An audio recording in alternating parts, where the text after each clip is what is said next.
She that.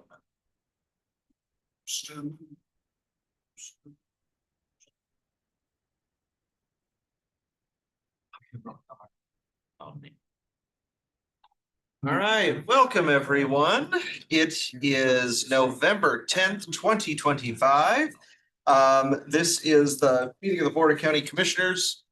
Please note for the record, the three commissioners present in the conference room are Commissioners Jordan, French, and Kearns. I see we are joined by Commissioner CUNY online. And and there is Commissioner Waldref, also online.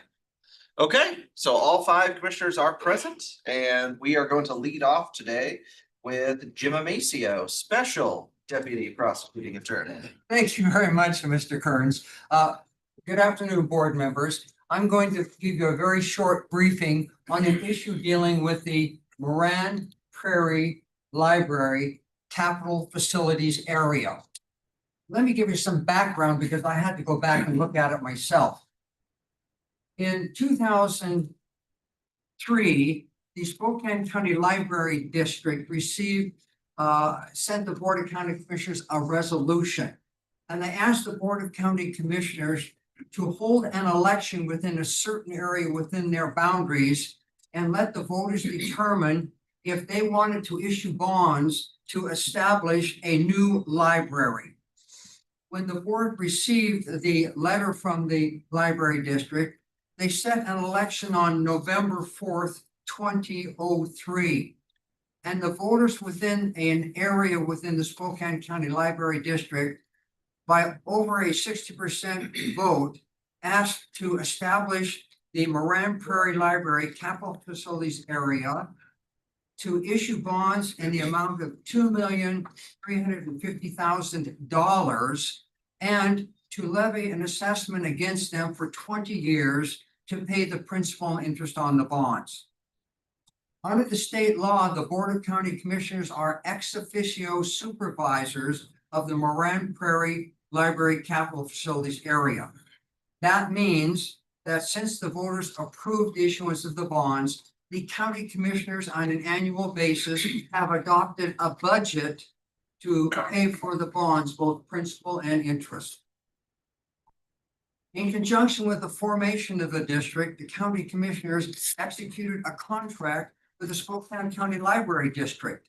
And the Spokane County Library District was responsible, if you will, for administering the construction of the new library and facilitating the payment of the principal and interest on the bonds. The principal interest on the bonds was paid off in 2023. But since that time frame, the Spokane County Treasurer has been collecting back taxes on certain properties within the boundaries of the area. These back taxes then are accruing interest. So because we're still collecting back taxes on property within the area, it's necessary for the Board of County Commissioners, as the supervisors of the area, to adopt budgets acknowledging those back taxes and interests until we can no longer have to collect those. So the reason I'm here today is that on the December 2nd agenda, I have placed two items, and the items are approving the 2025 and 2026 budgets of the Moran Prairie Library Capital Facilities area. And all these budgets do is they acknowledge the back taxes that are being collected for 2025 and 26, as well as the interest. You will only have to do this for one more year because we've been advised by the Spokane County Treasurer and Bond Counsel that since the bonds are completely paid off, after 3 years, the money in this account can be either possibly turned over to the library district or returned to the taxpayers within the area. The total amount we're talking about, board members, is probably not going to be more than about $5,500 in its entirety. So this is just a routine item. It's ministerial and something we overlooked last year. So we're going to do it for 2025 and 2026 this year. Are there any questions, Mr. Vice Chair with regard to this item. Any questions for Jim? Thank you very much. And I would indicate that Jason Link is the financial advisor for the Spokane County Library District, and he's the one who's responsible for coming up with these figures. And if we have any questions, I'm more than happy to talk with him. Thank you, Mr. Vice Chair. I'd forgotten he went over to the library. Yeah. That's right. Thank you, Mr. Vice Chair. Thank you. All right. Morris, Tessa. We're gonna bring this home today, aren't we? We are. Ready to get it done. Right, budget decision matrix. Ran away, Tessa. No. Thank you, Ben.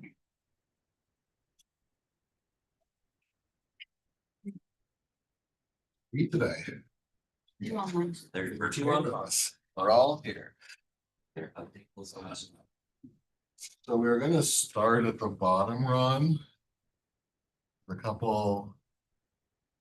We'll go back up to the top.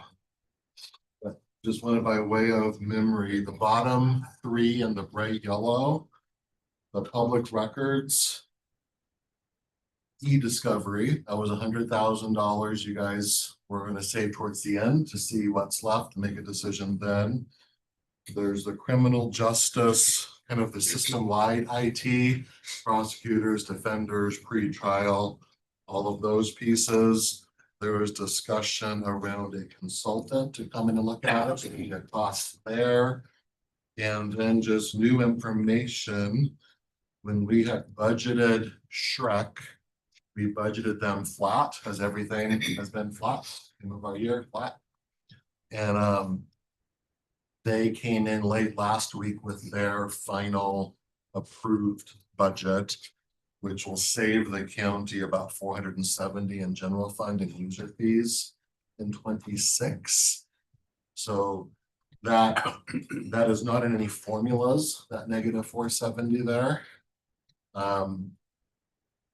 We will have some conversations for you along the day on contingency needs. I feel there's a question coming.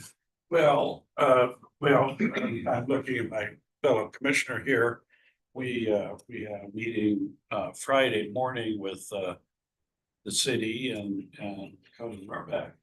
And he put on the table a go forward proposal for the city and Shrek, and it included some economics, and I'm wondering whether this reflects that, or if it doesn't, then we might want to hold on this before we go spending it and find out that we spent it twice. So you'll see we have a contingency Yeah. kind of note on it. We're putting it into contingency at a minimum. Okay, all Yeah, right, Just spending it. we're not gonna spend it, we're just gonna sit on it. That's our recommendation. We're gonna hold, we're not gonna sit on it, we're gonna hold it. Maybe have it authorized, but under contingency. Okay. So this reflects, as Jeff said, we budget every department flat. Yeah. When Shrek finalized their adopted budget, they did that at the end of October, and it reflects the 20 agencies. So very well could change based on the Friday conversation. So I think it would be a good idea to put it in a contingency somewhere and don't absorb it in other spending. You would be premature to bank it in any form until we know for sure.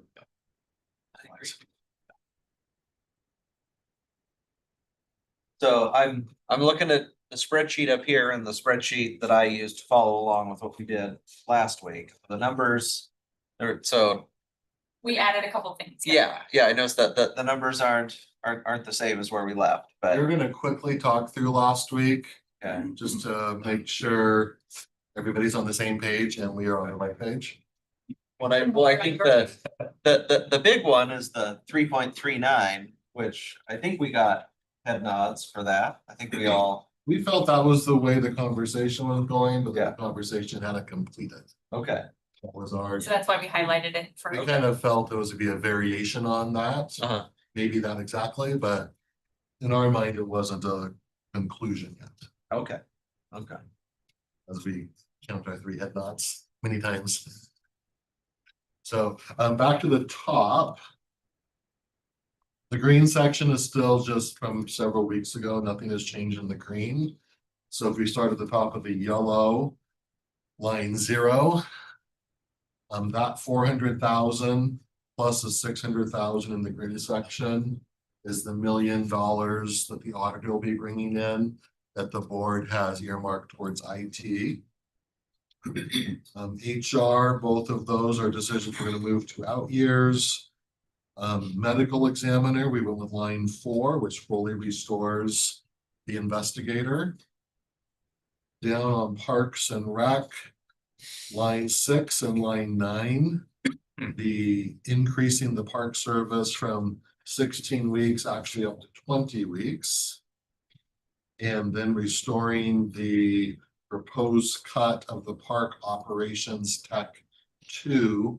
The decision there still to make is REIT versus general fund, which we've kind of assumed will be made at the end of this when the other sausage is made.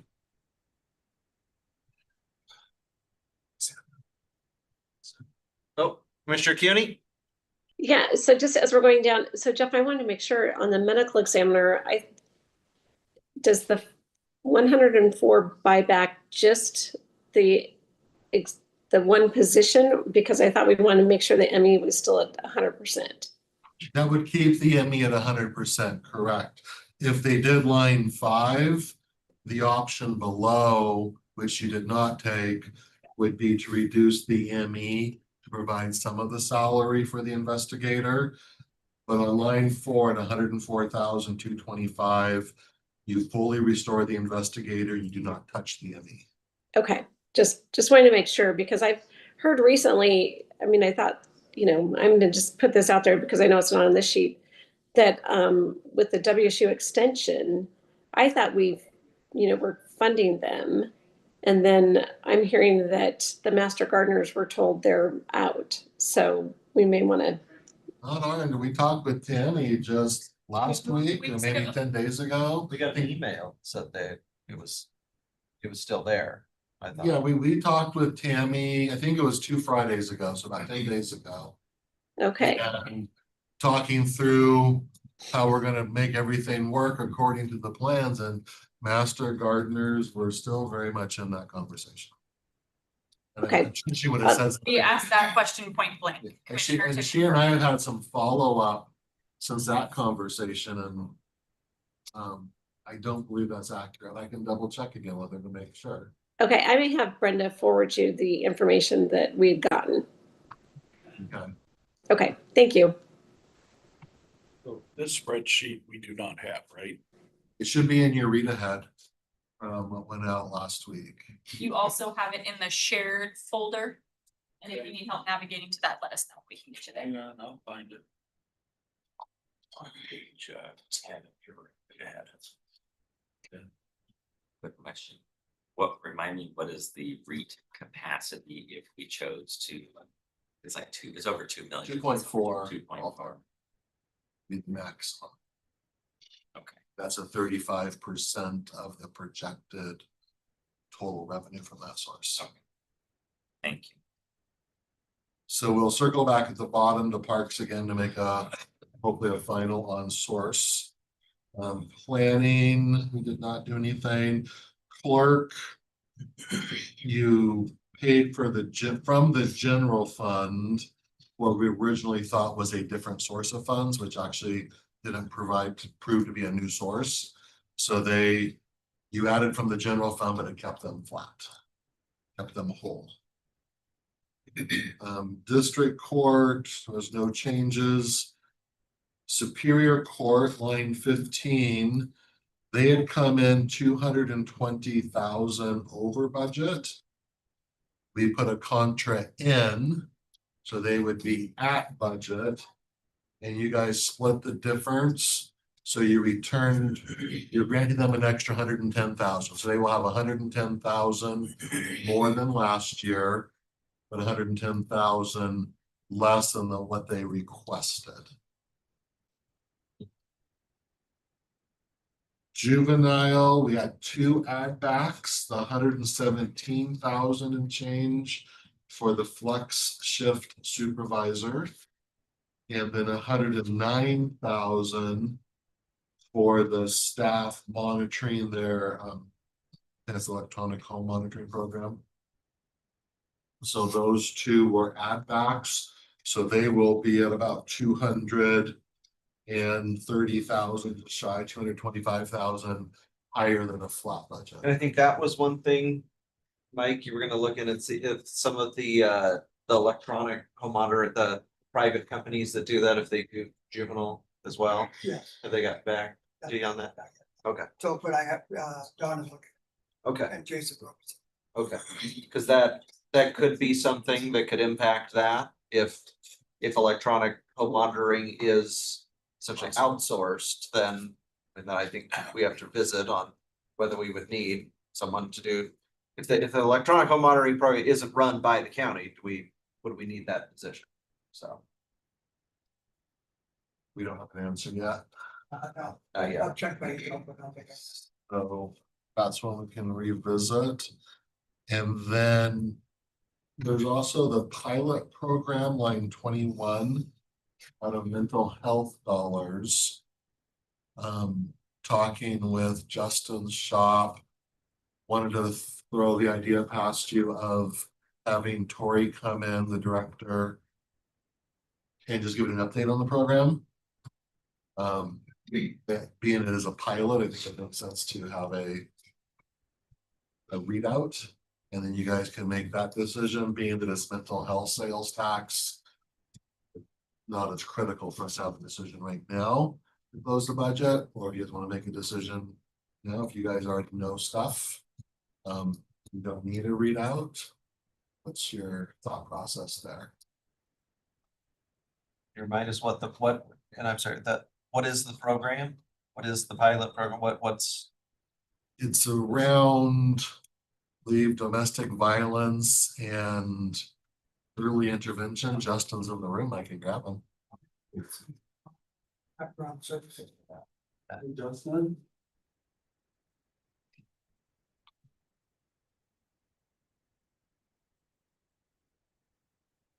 Looking for information on the 145 Corey's pilot program. What is that program about?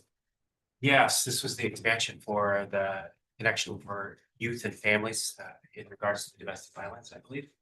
And that provided support to ensure that individuals affected and impacted by any sort of interfamily engagement that could have impacted their behavioral health functioning would provide additional support.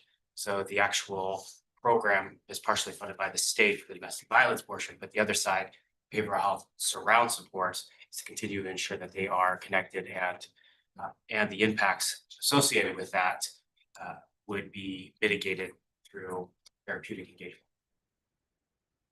What type of results are we seeing? I mean, are there any measurables? It all sounds good. Do we know, is it working? I haven't been provided any of that data at this point. I have to defer that sorry. Okay. I would be interested to get an update on it. I don't feel that it's critical. Process person. So, While Justin's here, they have a miscellaneous that's actually on the agenda at 1:30, but they're here now. Should we just have them pause and let them do that? Yeah, fine. I'll queue it up really quickly. A couple commissioners had asked about whether there were some funds available county to help with food assistance, possibly to one of our food banks, given the impacts of our federal workers being not receiving pay, as well as coming up on the holidays. So Justin had looked at a couple of areas. I'll let him cover, then I'll come back and cover something in George's absence as well.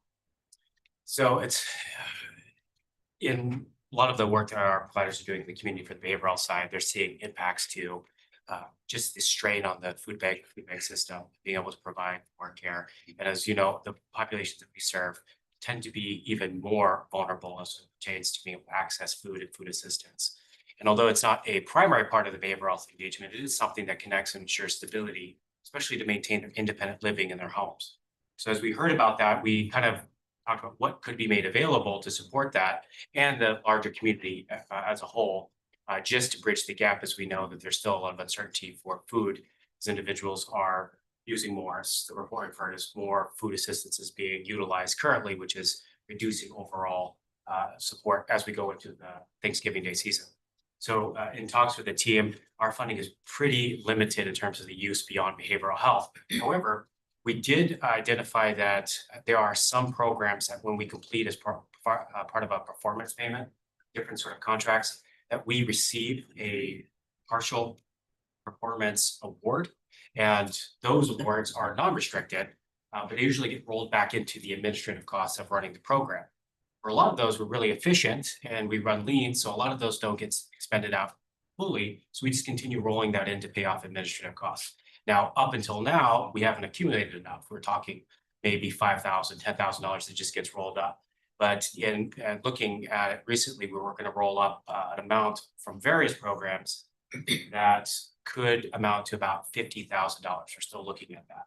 And in talking with Scott, I thought, is that something we can make available if there's no restrictions? And we still haven't legal do a final review to make sure there isn't any clawback on it, but we don't believe there is based on how the state awarded that. And it's the only funds that can be made available for donation purpose. So in bumping it back to Scott, we also touched base with George's team to see if there could be a similar match. So I'll turn that over to Scott.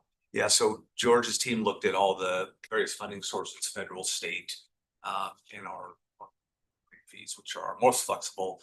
There really isn't any availability to match funding to this type of assistance from the federal and state, but with what the commissioners have for local recording fees, that is a flexible pot of money and could be utilized as well. So if there's an interest, you could match the 50 coming from our community services team, 50 coming from housing and community development, and for just kind of a sense of what that would go, how far that would go.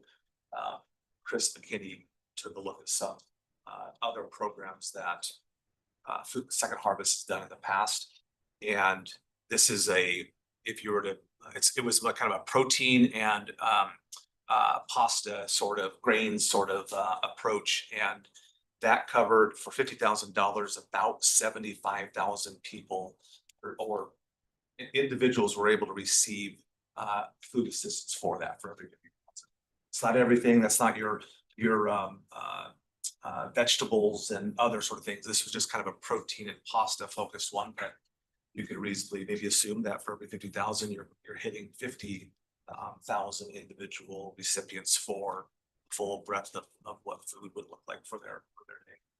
So, and as part of the recommendation, we are looking at Second Harvest.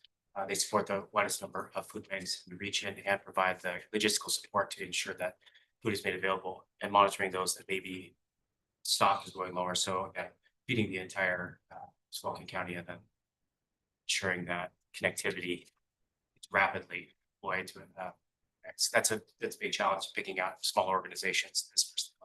Yeah, they've got a pretty wide network of working with other food banks. In fact, there was a program that Housing Community Development funded through the commissioner support last year that they really targeted to make sure the Second Harvest would distribute food out to our rural communities as well as our urban. So that would be an approach that we recommended so that the entire county residents have access to the food assistance needs.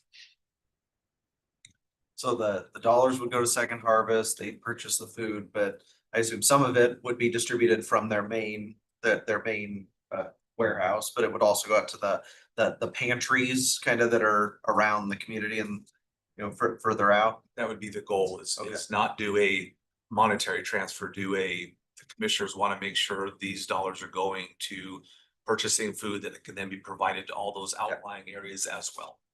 Yeah. Fine. Commissioner Waldreth. Well, I just really appreciate you guys looking into the options. I just visited Second Harvest on Friday morning, And I mean, they basically are just a distributor. So there's not an actual, there is kind of this small providers can come and they can kind of shop Second Harvest for smaller you know, when a organization only has 1 day a week that they may do a food distribution. But basically they have the best bang for the buck. They can purchase foods and get a lot more for the dollar and then distribute it out to all the different food banks throughout the region, you know, even beyond Spokane County. So I would be supportive of making a one-time contribution. Their message is even if the shutdown ends here pretty soon, there'll still be this ripple effect of a need for at least through the end of the year because they've just had a backlog of folks needing extra help. So thanks for doing the research. Really appreciate that. So sounds like we've got some support for it. We'll have the team work forward and come up with a program recommendation. When George is back, he'll be reaching out to Second Harvest as well to have a conversation with them. Commissioner CUNY. Yes, and Jeff and I just had lunch or coffee here recently with Cal with Valley Partners, and it's the new name.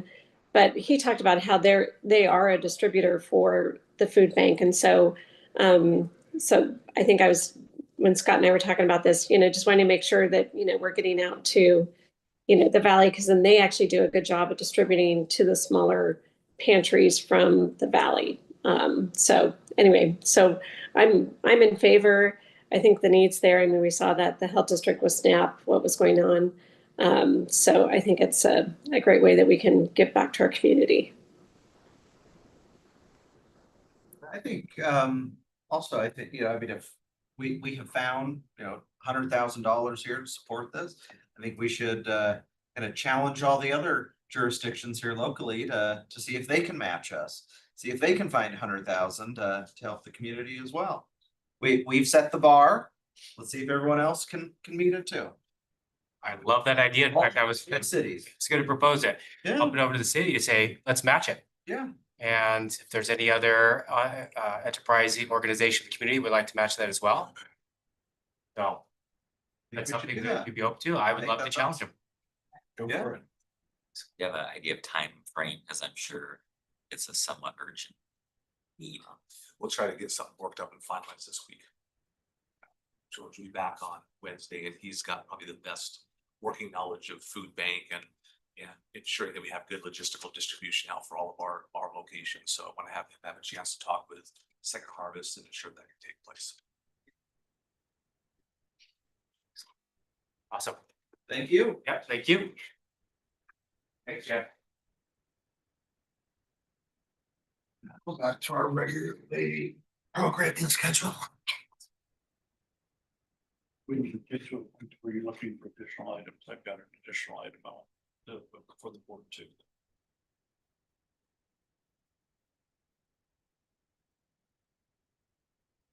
So we were at juvenile. Consensus to get some more information on the program. I'll touch base with Lori to have her send on data on The mental health sales tax program. But it's not something that impacts general fund. For all mental health sales tax. That's not gonna hold up the budget. Commissioner Waldron. I just wanted to state that I still think it would be important to fund at least one of the two juvenile correctional officers. I guess I would like some more information about if we don't have enough correctional officers, will that result in more overtime? And would that defeat the purpose of, reducing the costs there? So anyway, I don't know if there's support for that, but I'm still concerned that if we don't have enough juvenile correction officers in the jail, we're putting ourselves at some risk and we potentially could end up spending more in overtime.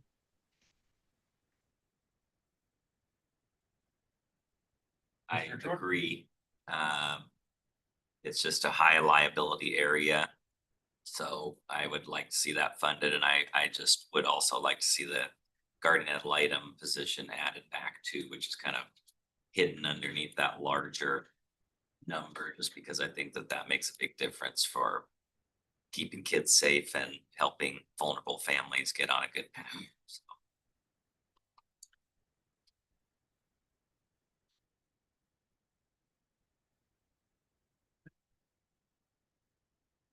Public defender. So this is one we did confirm after last week's meeting. That this would be, these would be pink slips, these 4 positions. There might be one that's open right now. It's hard to tell a little bit with the new state positions. The state funding cannot pay for these positions. The state funding has strict non-supplantation language on it. So wanted to get board feedback on public defense. They cut the positions to come in at the target that was given them. So is the will to leave it as is or do cutbacks? question. Gosh. Yep. Go for it. So the state funding will fund new positions next year. Okay. So the hiring is ongoing for those. I believe they were ready to offer a couple of them. I don't know if that has happened or not. And That was funding that the commissioner said, go and hire now. So there's funding available. It's funding that only goes through the end of June. It's on the state fiscal calendar. However, we fully expect to get additional funding moving forward. We have funding. continued funding. We've received it for many years. It's not guaranteed. Till it is guaranteed at this point. It's an assumption. So then if we didn't fund at least 480 additional, we'd be then losing PDs that we currently have. Okay. Well, I know we have ongoing work to figure out what is our plan going forward on implementing the Supreme Court's orders. But I would be very concerned if we start laying off public defenders when we're trying to figure out how to make the meet the demand for the cases going forward. So I just don't see how we can go backwards. So I would put in at least 480.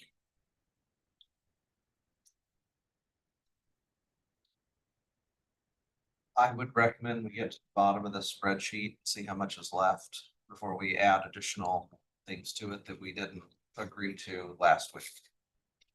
So I think we can be to the end of the spreadsheet in about 10 minutes, and then let's double back and come back and see if we have 480 remaining at the end when we plug in that big one for detention services. It's not on there yet. Commissioner Waldriff. Yes, I mean, I had kind of put a placeholder when I had been doing this exercise for this 480,000, because I wasn't sure if it was the new grant funded positions or current positions. It seems to me we're going to have to fund our current positions no matter how we negotiate around case weighting and caseload standards. So I mean, I think we're going to need to put the money in there, but we can come back to it at the end of the spreadsheet if you want. But I don't think we're going to be able to meet any standards if we don't retain some of those public defenders. But that's, if you want to wait and discuss it at the end, we can. It just seems like we should, the right thing to do is put those dollars in the spreadsheet.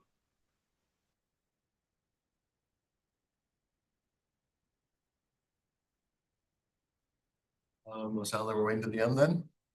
So we're at page 3 for at least that. Counsel for Defense, all of their requests were true additions.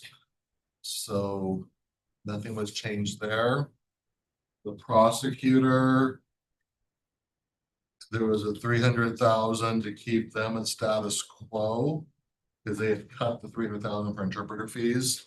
So essentially, We'll be adding the 300,000 to non-departmental to administer the interpreter program from a central perspective.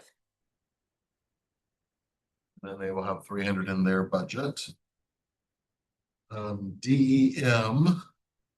So there was discussion around, there was agreement to get them up to 540, which is a small 4,000 increase. That would give them the full amount to receive the maximum EMPG grant at 179. There was talk around, there's been talk with our partner agencies on the fees each group pays to be a part of this. And if those were to shift upward to help fill this gap, that would be a $93,000 increase to the county. Have anyone heard from any of the partner jurisdictions on where the community at large is on increased user fees to shore up this budget? I chatted with the city of Spokane Valley city manager last Thursday. He's indicating that there is no interest by their council to increase their DEM fees. So their intention is to stay flat. And they are, I think, outside the county, the largest contributor to those fees. So that's one city.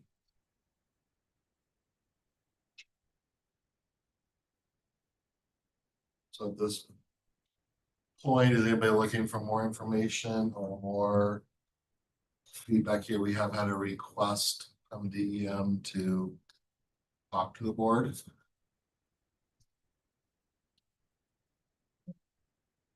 We will So follow. can you clarify that? What do you mean?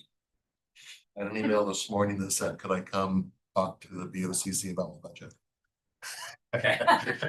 So just to clarify, so the last conversation was there was maybe a lower request of 90 something thousand. Was that predicated on the idea of the jurisdictions increasing? All the jurisdiction fees went up Portion of me. to essentially plug the 225 hole. Mhm. Our share of that, based on the proportional allocation, would be about 93. And I know I've been told there has been some conversation with the other agencies. We did get the feedback directly from the valley. Chandra and I went back and forth. I shared where the budget was at this point with the 4,000 increase. And let her know there was some talk around if the other jurisdictions were interested in increasing fees to bring it back and have that discussion. So that could be an amendment, would be with a later date. Its odds are, if all the jurisdictions were in support, it's still a process time. And then this morning she said, can you get me on the UCC agenda? So if anybody requests that, we will make that happen. So can I ask, was having the other jurisdictions pay more proportionate, was that a concept, or was that something that Chandra was claiming those other jurisdictions had agreed to?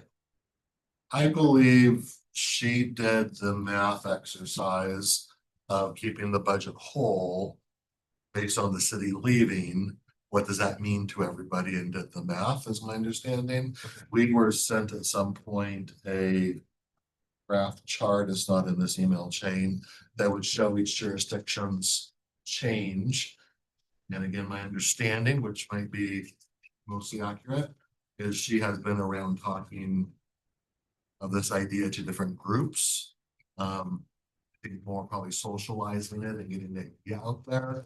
To my knowledge, there hasn't been any official response to it from others. But I could be wrong on that. I'm just not aware. Okay, so no agreement out there, I mean, at least not with the valley. So. Now, you know, it's an official proposal, more of a, I would think it's more at the concept idea stage, you know, differently. No, I'm aware that she's been in front of some city councils in some of the smaller jurisdictions. She shared this proposal via email to those jurisdictions as well. I don't know the feedback has received. The only one I'm aware of is from the valley. Any sort of modification to interlocal will have to come back to the commissioners, so you would see that. And right now, there's been nothing that's come in front of the commissioners for changes to the islands. Commissioner French? Yeah, I don't have any problem with the 4,000. I'm not in support of the 224. Not only its impact on the smaller cities, but also there's some other areas where I think there's a greater need than DEM. Commissioner Waldreth? Yeah, I was just gonna say that I spoke with Sheriff Knowles on Friday and asked him, you know, what he had heard as well. And I mean, I think his biggest concern was if the valley is really the largest amount of funding. So Scott, if the will is not there to fund at a higher level, then it's going to be challenging to be able to make this work. I appreciate Chandra reaching out and trying to make a case. I guess, I think you said George was out. I'm still curious as if there was any opportunity to use some of the CDBG assistance grant that we received for the wildfire recovery. If there was anything in there around wildfire planning or preparedness that could be put towards that very, very specific activity in her office. To me, if Chandra's going to come back and talk to us, I would like her to work on researching that with George's team to see if that was one of the areas that came out of the community input. So that's just one kind of last Hail Mary to see if maybe we could save one position by tying it directly to the wildfire planning. So just a thought. I did talk with George last week about the CDBG-DR. His understanding is if we were going to build a new command center or whatever you call EOC, thank you. That is specifically called out in CDBG-DR as an authorized use, because that would be a center that is used in the future for emergencies. And so it qualifies under future preparedness. My understanding from the conversation with George is we would need for HUD to approve any of the spending. It needs to originate at what I call the grassroots level. When we're out in the communities, we need people from the impacted areas, at least putting it on the list, as this is something we'd like consideration. My understanding, again, that would need to be confirmed by George, it's not like ARP or CARES, where this body can spend it however it wants on emergency use, but that you will look kind of at what came up from the community meetings. It'll go to HUD will approve, and then like any contract, you can spend according to the details of the contract. George did not believe, based on what he's heard to date, that I believe the term is general government, stuff that we've always been doing for emergency preparedness could be funded.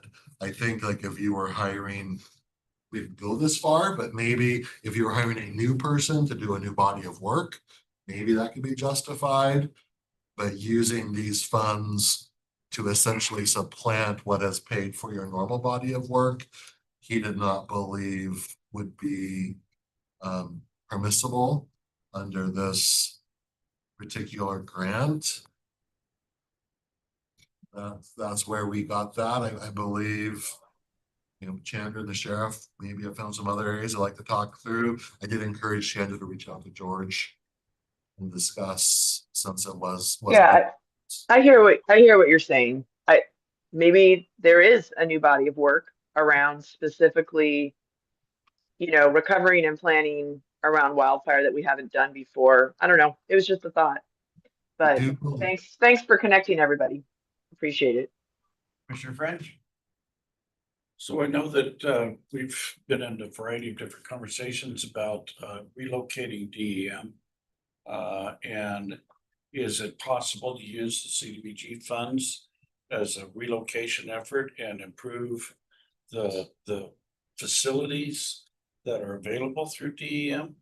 I talked with Chandra several months ago about that, because at some point, they're probably gonna have to move. I think that's a given. And it could be in the next few years. This would be a pot of money that it has a maximum, but it's a high enough maximum, I think it would give you what you need. It was 5 to 10 million range, I think. And so it is an authorized use. We would just need, think of a presidential caucus system, turn out your people. You would need somebody from the grassroots who's impacted, come to a meeting and say, I impacted person, believe we'd be better prepared in the future if we had this new yada, yada, yada for the EOC. And that's a piece that I think is needed.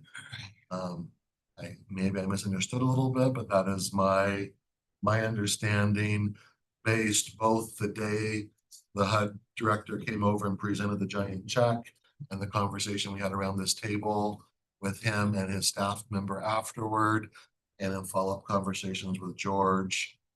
That has been my understanding on the spending plan. So while authorized, you need that grassroots component from the impacted people. Commissioner Jordan? I know we're kind of running out of ideas on this one, but if she has new information that she wants to share and give us a 5-minute update, I'm not opposed to that. So I'm just concerned that this, if we're laying off people, it's getting to be challenging to do their basic functions. So that takes, yes, I will let her know. And then I do believe the budget as is would be a layoff above and beyond the attrition that's already planned. That's my understanding. It'd be one unplanned layoff. And I will talk to Chandra about having her come in. Anything else on DEA before we move to sheriff? So sheriff, the conversation had centered around patrol vehicles. We had the range from 500 to 650. And we had at least 3 people throw out numbers, but that was the lowest number that we had 3 people come in at. So we've plugged the 500. And then I believe Under Sheriff Ritchie was here, letting you know the patrol cost per vehicle was probably 65 to 70 was the expectation on the next order window, which we assume will be early next year. Oh, I know Steve, you weren't on the email he sent. I guess he only sent it to the commissioners and Scott. It looks like it has been adjusted down to 630,000. Says For 10 vehicles. for 10. So knocked off 20K. Okay. That knocked off 20K from their original ask. So it's like they come in at about 63,000 of these. Okay. So Good news. 20,000 is 20,000. I'll take So So we have 3 S's for 630. 3 yeses at 630. Different number. That's a thumbs up. I see that. I see 2. one. I see the head Nod. here. I'll do 630. We are at 630 sold. So A little red and green. exactly. Now. Here. Exactly. That. The full auction there. And then, so that will reduce our bottom by a little bit. That got plugged in. And then the big one, detention. You know the background here. Just kind of open it up for the board. Jeff, also, everyone should have received an email for the responses on the programs, funding for it on. What's that? Yeah, Hooper has sent around, Just so you got some background on the cost, because I know Commissioner Waldron had asked for it. And also Commissioner Jordan. in our mind. We were hearing the board start to kind of come around some sort of plan around the middle, the 3.39. We hadn't really felt the conversation had ended around a time. Kind of centered around the work crews from Commissioner Waldron, and the programming. I think Don has provided very good answers in his email. That was on the 6th of November, if you have it. I think all of you have it. One thing that we did see is that we could probably continue with the programs at $174,000 annually. And that would include the breaking barriers and those type of classes. What it wouldn't include is services provided by Pioneer for the opioid and treatment that centers around that kind of stuff. We'd also look for an opportunity, Don and I had discussed about having some of those programs shipped downtown. We could do it, at least on the program side, with retaining the teacher, which is really what it is her salary, plus the ongoing M&O for that program.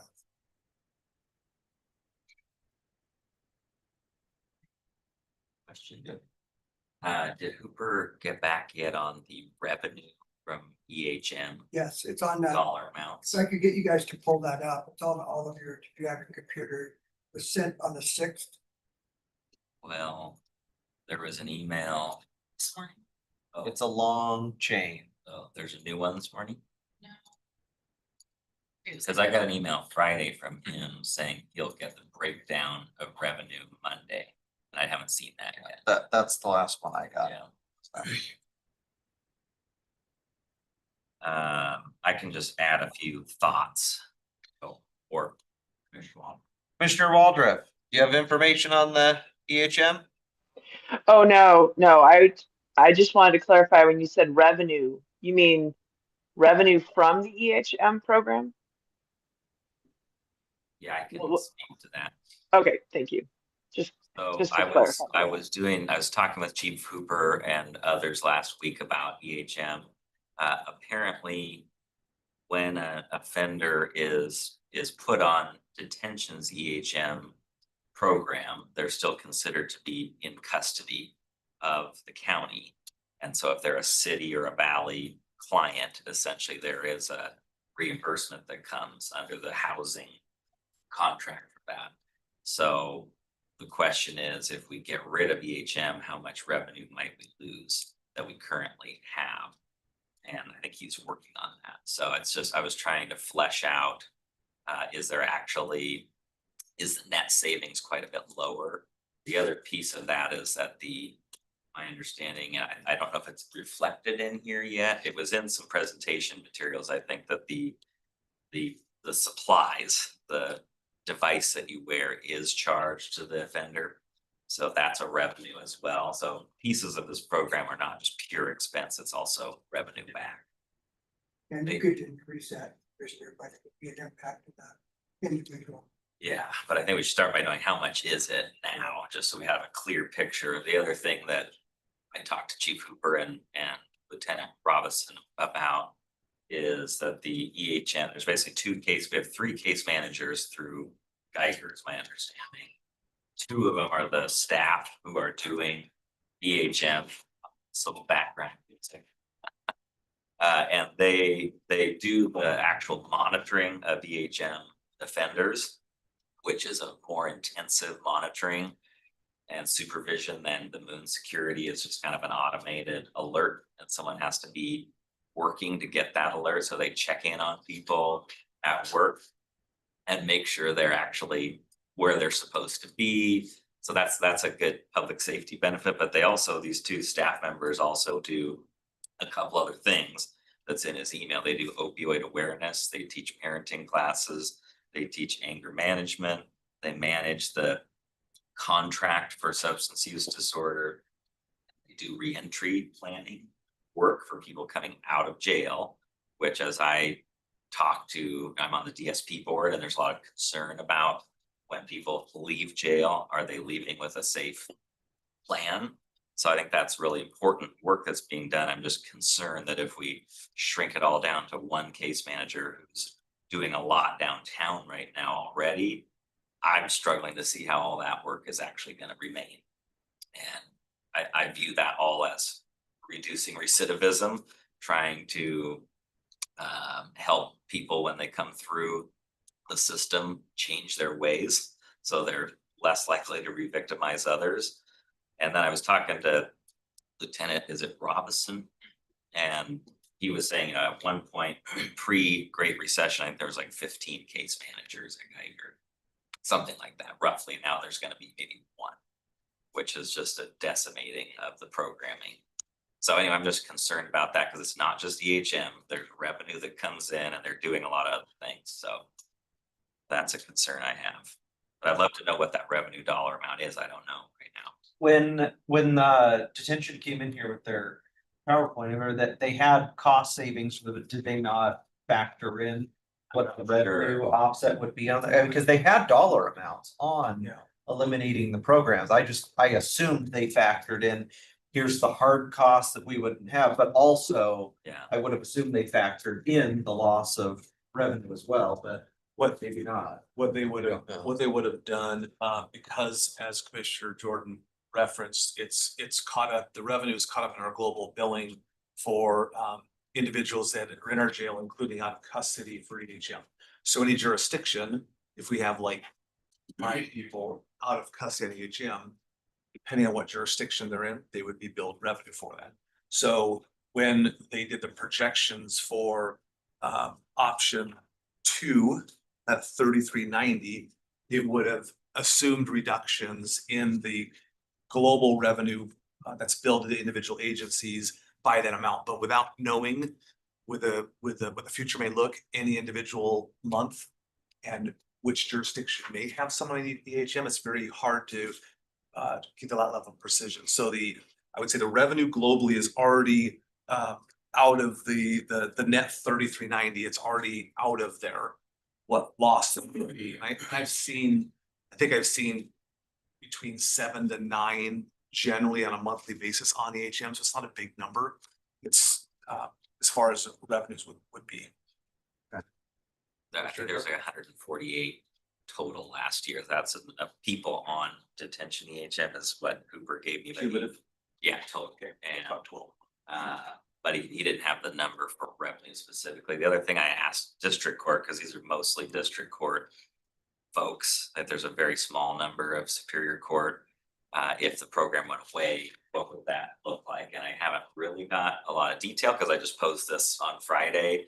I'm just thinking about and asking, how many of it would be potentially just released, or in jail because there's no EHM, or on Moon Security, which is again a lower level of supervision. And that so far I don't have a clear. Sounds like Cooper believes many of them might go to Moon Security through district court. Some of them could be released or end up in jail too. I don't think there's been a real robust discussion about that internally yet. We have to have pointed questions. But even if a small number of them went back to jail, we're not really saving ourselves a lot of money potentially. It's an expensive program. The reason it's expensive is because the reason you said, we actually monitor them in the field. Because we see it as them being in our custody as well. So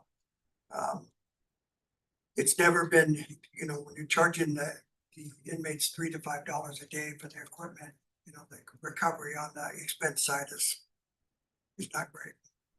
So. And then did you get your answer for DOC is $50 a day for their work? I think Commissioner Waldrop was asking more about the work crews. Commissioner Waldrop? Oh, I was wondering, okay, so 174,000 would cover the education programs. And then we're still trying to figure out the dollar amount for EHM after you take out revenues and such. So what was the mention around substance use work with Pioneer, or how is that all wrapped in? Well, they would reduce that program unless we were able to retain the contract for them to provide those services. So, And- but then it would include officers to help manage that. If we just went with the teacher and the supplies, there's no officers involved in the programs at all. So we wouldn't have to rely on shifting bodies back to allow for that. And then it would be an annual expense of $174,000. So is the substance use Pioneer work included in the 174? No, Okay. And what is that included in when you guys gave us the different dollar amount cuts? the other programs like anger management, opioid awareness, require a facilitator. Currently, it's a case manager, as Commissioner Jordan had indicated. Oh, okay, it's one of the case managers. Okay. But it also requires some supervision from our staff to do it. Yeah, just wondering if opioid settlement money could be used or blended in. I don't know. Just seems like that would be a pretty important program for a lot of folks in our custody. You guys have pretty much spent your opioid money. Opioid money's gone, Amber. There might be a little bit, we have to check with Heather, but the last, Oh, I thought we hadn't had to spend the large amount we had set aside for the treatment program expansion at the health district, because we're already doing that internally at the health district. well, spent or obligated. On paper obligated, not spent. So certainly the commissioners can decide to. I mean, that was over $400,000 that we had put aside, but now the health district is doing that with internal funds. So I thought those dollars were still available to be used in different ways. But There could be a few. I believe mental health sales tax also helps support the contract with Pioneer. okay, so that would be a general fund impact. It's just the staffing costs. It's the supervision part of it. Well, as far as the spreadsheet goes, do we have 3 head nods for at least putting the 3.39 on there? And then exploring adding on these additional programs, but bare minimum, the 3.39. Just to clarify, this is what is included in that. I'm not quite sure yet. It says it's closing building A, which you said was about a capacity of 40. Mhm. When we give that. So this has no program, it's just the closing. And the program. Okay. Handle. And All the programs, work release, EHM, All. all of them close off. So that would be then. Yeah, needing to buy that. I agree, that would And be, then have this the is the bare minimum. Discussion, yes, and then we have the discussion about Yeah. adding which programs back. Yes. Okay, so Yes, I agree. Can you put the 339 in to show what is remaining? Yeah. All right. Oh, and then I apologize. So we have made the decision on the 100,000 for the. Not yet. records? No. Okay. Penciled it in? We penciled it in because we felt you were leaning. Can that erase it. way, but we could take it out. Take it out, doesn't matter. Commissioner French. So as long as we're getting down to the bottom, the one thing that, has surfaced, is that with us reducing our travel budget, all of my travel for LSC, I paid for out of my travel budget. And we really should have a line item now that we've reduced our travel budgets for LSC and board participation for Commissioner Cooney when she attends board meetings. I know that there is a per diem, but it doesn't cover the whole cost. For me, I cover a lot of my costs through the other boards that meet the same time, but there is some time that is not covered, and I was able to cover it out of my travel budget. Now that I've cut down back my travel budget, so much, there's no room. So either don't attend, which I would not recommend, or we provide some reimbursement for that, probably, $10,000 or something. It's de minimis in the big scheme of things, but it's not when it comes out of my budget. Talking in general.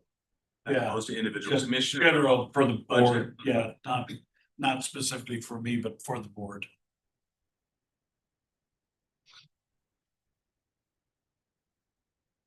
Thought on that one. But that way, if we had, one of the commissioners had to go over and testify on a bill or whatever, I mean, you could do that or whatever. I mean, when our travel budgets were where they were, we could handle that. But now we've cut it back to where there's only 2 trips. There's the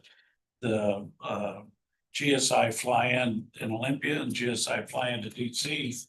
By the time you do those 2, you're done. They've been cut back on the third over the years. Commissioner CUNY? I thought we did hold our travel budget, so I guess I'm confused. Well, if we didn't reduce our travel budgets, I'm fine. But if we did, I thought we reduced it, so maybe Yeah, I I'm thought just not caught up.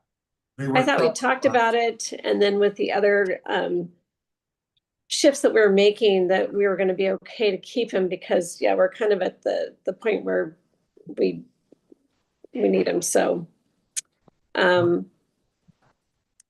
don't know, I guess that's where, Jeff, I guess, where are we at on the travel budgets for the commissioners? So 25 to 26, 25 budget to 26 proposed is flat. However, they used to be, I believe, at 15, then they were cut down to 12, then they're cut down to 10. Yeah. So they have been cut by a third total, 15 to 10 over the past 3 years. However, going to 26, the current is to keep them flat at the 10. So the cuts happened in previous years, and that's where we've had a couple offices coming up against those maximums.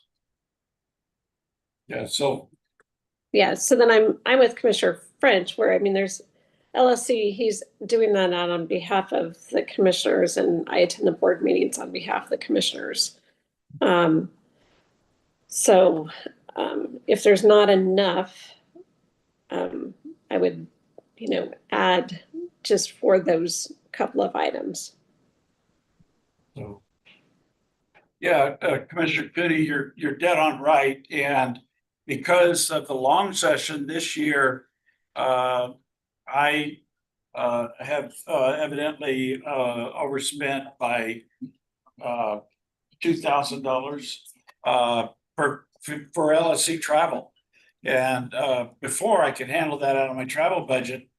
Now, because the travel budget's been reduced, it's and I just don't want to do that for next year, knowing that we've got the situation. Otherwise, I just won't attend LSC as frequently, which is not a good thing for the county, because you know as well as I do, a lot of conversations happen at those meetings that are not part of the formal meeting. We gain wisdom by that. No, and I know there was a couple of board meetings that I did remote into, and this year for Wasac, and it certainly is not as efficient and effective for us, and because it is those conversations that you have when you're in attendance. So, I mean, I'd be happy to just put back, a small amount into your budget, and mine would probably be less because there isn't as many board meetings, but for both those purposes. We could add a little bit to Gina's overall council. Or commissioner budget. Yeah. And then the things that you guys have dictated that qualify would be charged against that. Another way to spend that. Commissioner, oh, sorry, go on. Sorry. Like I say, I have, because I'm on 3 other state boards that also meet on Thursday, Friday. There's an opportunity to use the travel from them to pay for mine for LSC, but it doesn't always work out that way. Yeah, and in the past, when I was on the executive team, I mean, they were paying for a lot of my travel, so this is, so mine is not being covered like it was through WASAC before. Commissioner Waldron. Yes, I would support a small pot of money that could be used when commissioners are, like, for instance, this year, I had not planned to go back to DC again, but I went back with John Colton to advocate for our Crisis Stabilization Center earmark specifically with our senators. And so I think I was like $200 over my travel budget because I had not planned for that additional trip on behalf of so having a small pot of money for those necessary trips that are advocating on behalf of our agreed to legislative priorities, I think that would be a good idea. So I don't know how much that should be or the decision of how it's distributed, but I did feel that impact this year as well. I've heard 3 yeses to the concept. Do you like the idea of it being kind of included in Gina's? Not her budget, not but Gina. the budget Gina manages on behalf of the board for like LSC and specific kind of board authorized travel for you. Is there a better way to come at it? What's The the, dollar amount suggestion. I think like probably 5 or 10 be shared? Well, I think if we're thinking, I mean, we'll each have our individual budgets like we always do. So this is just sort of, I mean, almost like an emergency fund. If you're traveling on behalf of the county, I would think there probably have to be some mechanisms in place that the board approves it too. That the 5 of us would have to vote on that. I mean, if you're traveling for just all of a sudden, well, I'm going to a conference because I'm really interested in this topic. Yes, it's loosely related to county business, but the other 4 of us don't really see the reason on why you're traveling to said conference. I don't really know if you should be able to tap into that to those dollars, but I mean, certainly WASAC, LSC, those types of things. There is that nexus. We are a dues paying member. We are very active in that. If you're going for something like that, then yes, I think you should be able to tap into something like that. But I think having some sort of vote in place would be kind of a safeguard to make sure it's not being abused. Commissioner French? So, just so that I make sure I'm understanding, so are you suggesting that every time there's an LSC meeting, I should come back to the board and ask for permission to be able to attend the LSC meeting? Only if you're using this sort of emergency fund to pay for it. You've got your current budget.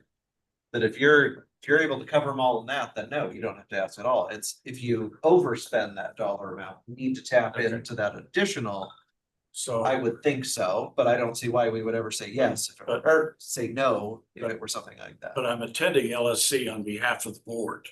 Okay, I And get so- that.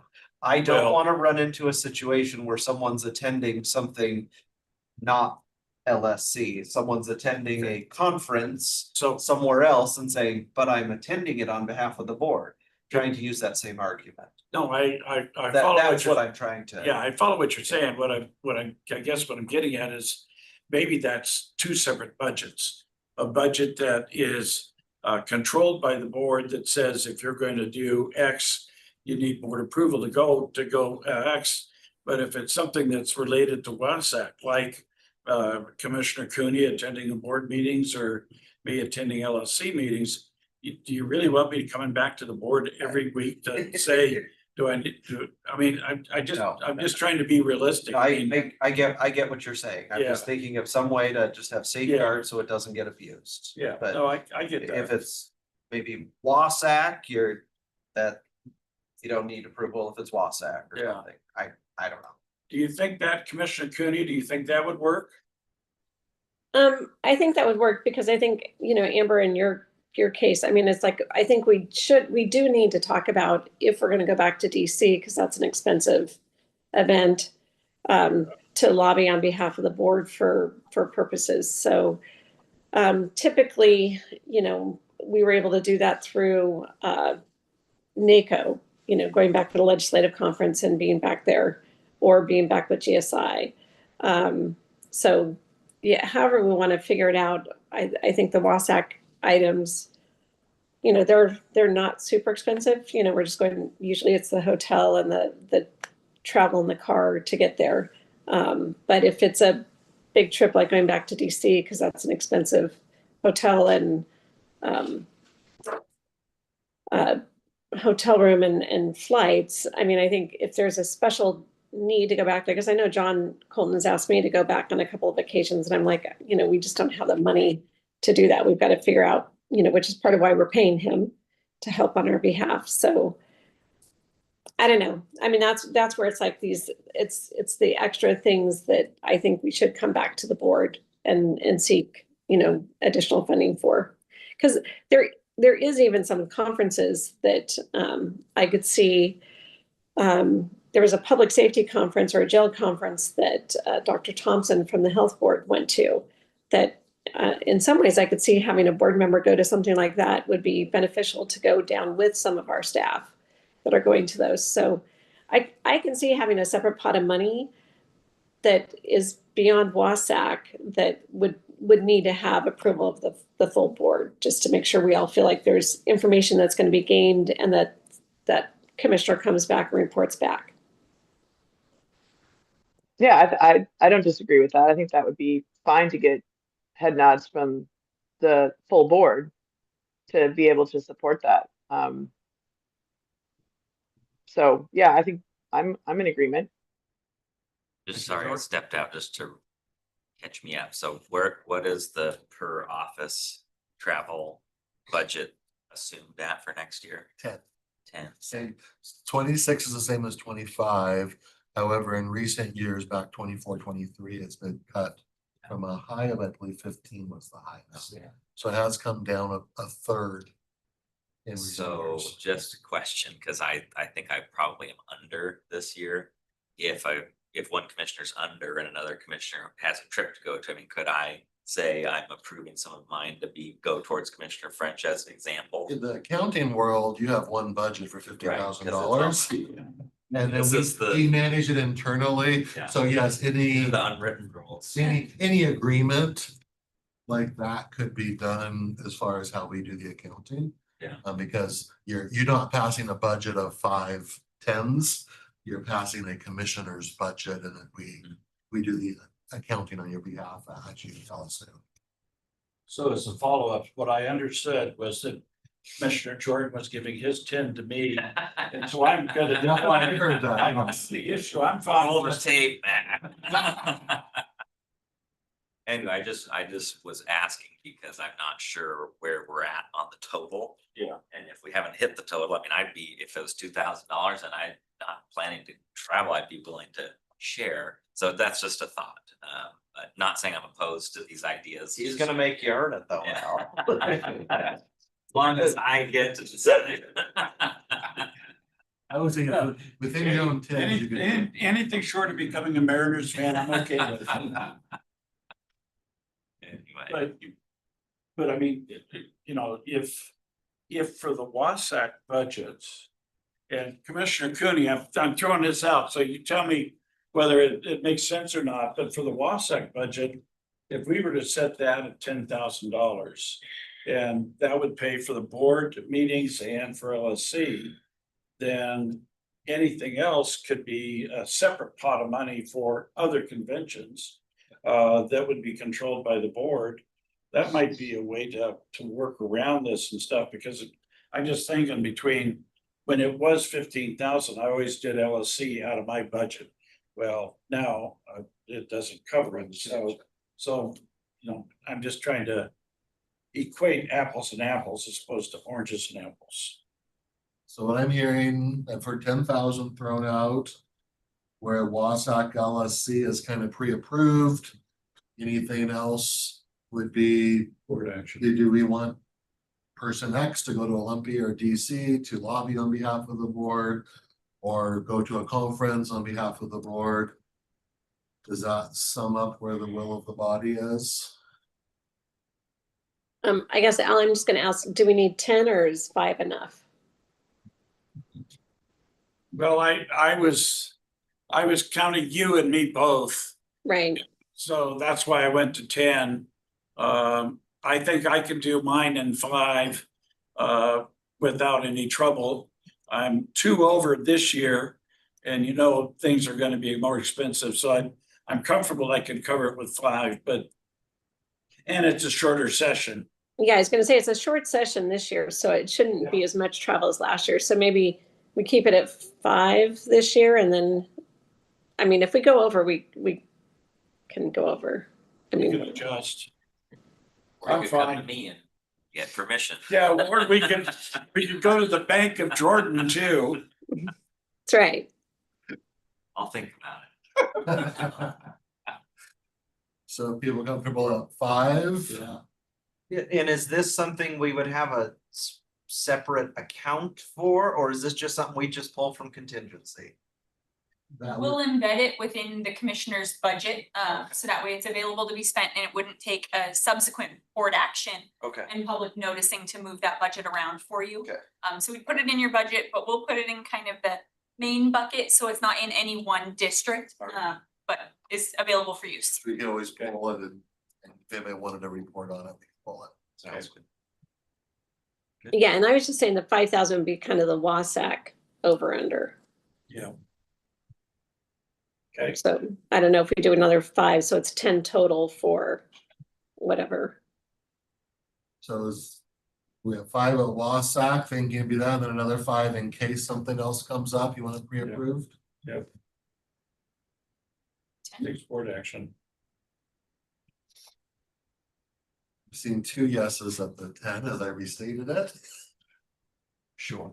Oh, just got a 3rd. Sure. I'm not gonna use it, whatever. So we're back to 10. Chris and I are the only two that, you know, kind of like to hang around You're in our Spokane, best, you know. working hard. Chris and I just don't like to fly or something. Someone's gotta keep the lights on. Yeah. So we'll add You've 10. seen the videos of the airports lately? Who would want to travel? My lord. So we're at 10, half of it at Wasac, half of it if something else were to come up that would take board action. Okay. Okay. So then Which is left. No. there's, where are you guys on the public records? That is the one that would not save any staffing, but in public records request, it would speed up the non-video PRRs to Yeah. allow the current staffing time we have to focus on the video requests, which are becoming. And this is Yeah. not a one-time expense. This This would is a be- Correct. yearly subscription fee. It might go down a hair like to 80 or 85, but for ballpark, Right, but I think it's gonna help us not to have to expand the department because of what's going on. I mean, as we all know, there's just more and more people that are wanting to do a public records request for everything, and I think the sheriff's office is, you know, one of the highest. I think it's worth it, you know, it's $100,000 for our entire organization. And to keep us and help the, you know, the department, I think it's worth it. So I think it's one of those things that's necessary. So that way we're capturing everything and meeting the public records. And again, I would say a state requirement because they make it harder and harder each year. I would support it only, both for the reasons that Commissioner Cooney mentioned, but also the risk of not complying could exceed 100,000 pretty darn quickly. So, Kevin Norris and public records have. Well, me personally, I think it would be a good option. yeah, On the IT side and the user side. Commissioner Walter has a hand up. Commissioner Waldref.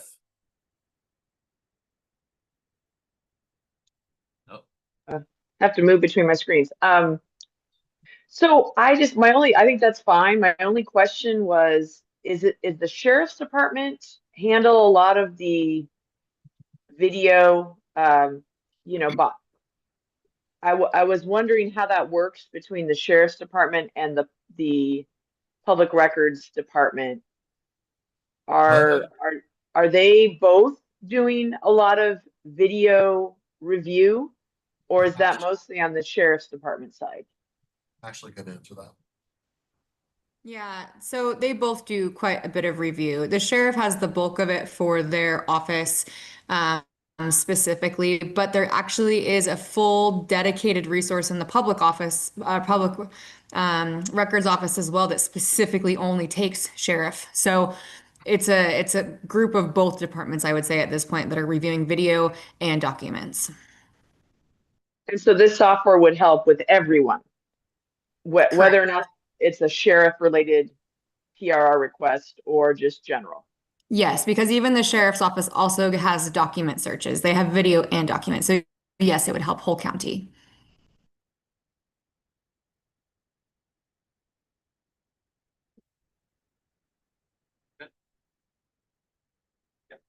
Yeah, given the volume and the risk that Commissioner French said of not complying, the benefit to multiple departments, I think it's quite a good investment to slow future growth, which will likely come or likely be needed if we don't use tools like this. Yeah. So we're hearing 3 S's on that, more than 3. The CJ system-wide, we've talked Carpel for CFD and public defense, as well as prosecutors. Pretrial services is also in the early stages of looking at some possible IT help. I don't know if there's others. Juvenile is on yet. So there's been discussion. I believe Commissioner Waldriff has raised it a couple of times on, as well as others, bringing in a consultant to look at our system, criminal justice side of our system, making sure anything that's purchased works well together. If it's not the same branding, that at least they can be set up in a way that they talk well to each other, share information well. Up to 250 was a number truly was just thrown out at some point. I wouldn't say there was a lot of discussion around it. I would think that'd be a maximum. Hopefully we do something for less than that. But I wanted to get feedback if that is something you want to make a decision on right now, save that for another day. Where did this request come from? Discussions around when we were talking the IT page, that you guys made the decision on Aumentum, recording, and the RMS for the sheriff. When it came to the additional cartels for the 3 groups, the lawyer groups, and then the pretrial and juvenile, we have 5 more groups, all CJ related. Oh, Looking at systems. So bringing someone in bringing to a see if consultant. there's an addition. Okay, that's right. I do remember that. Okay. Which systems?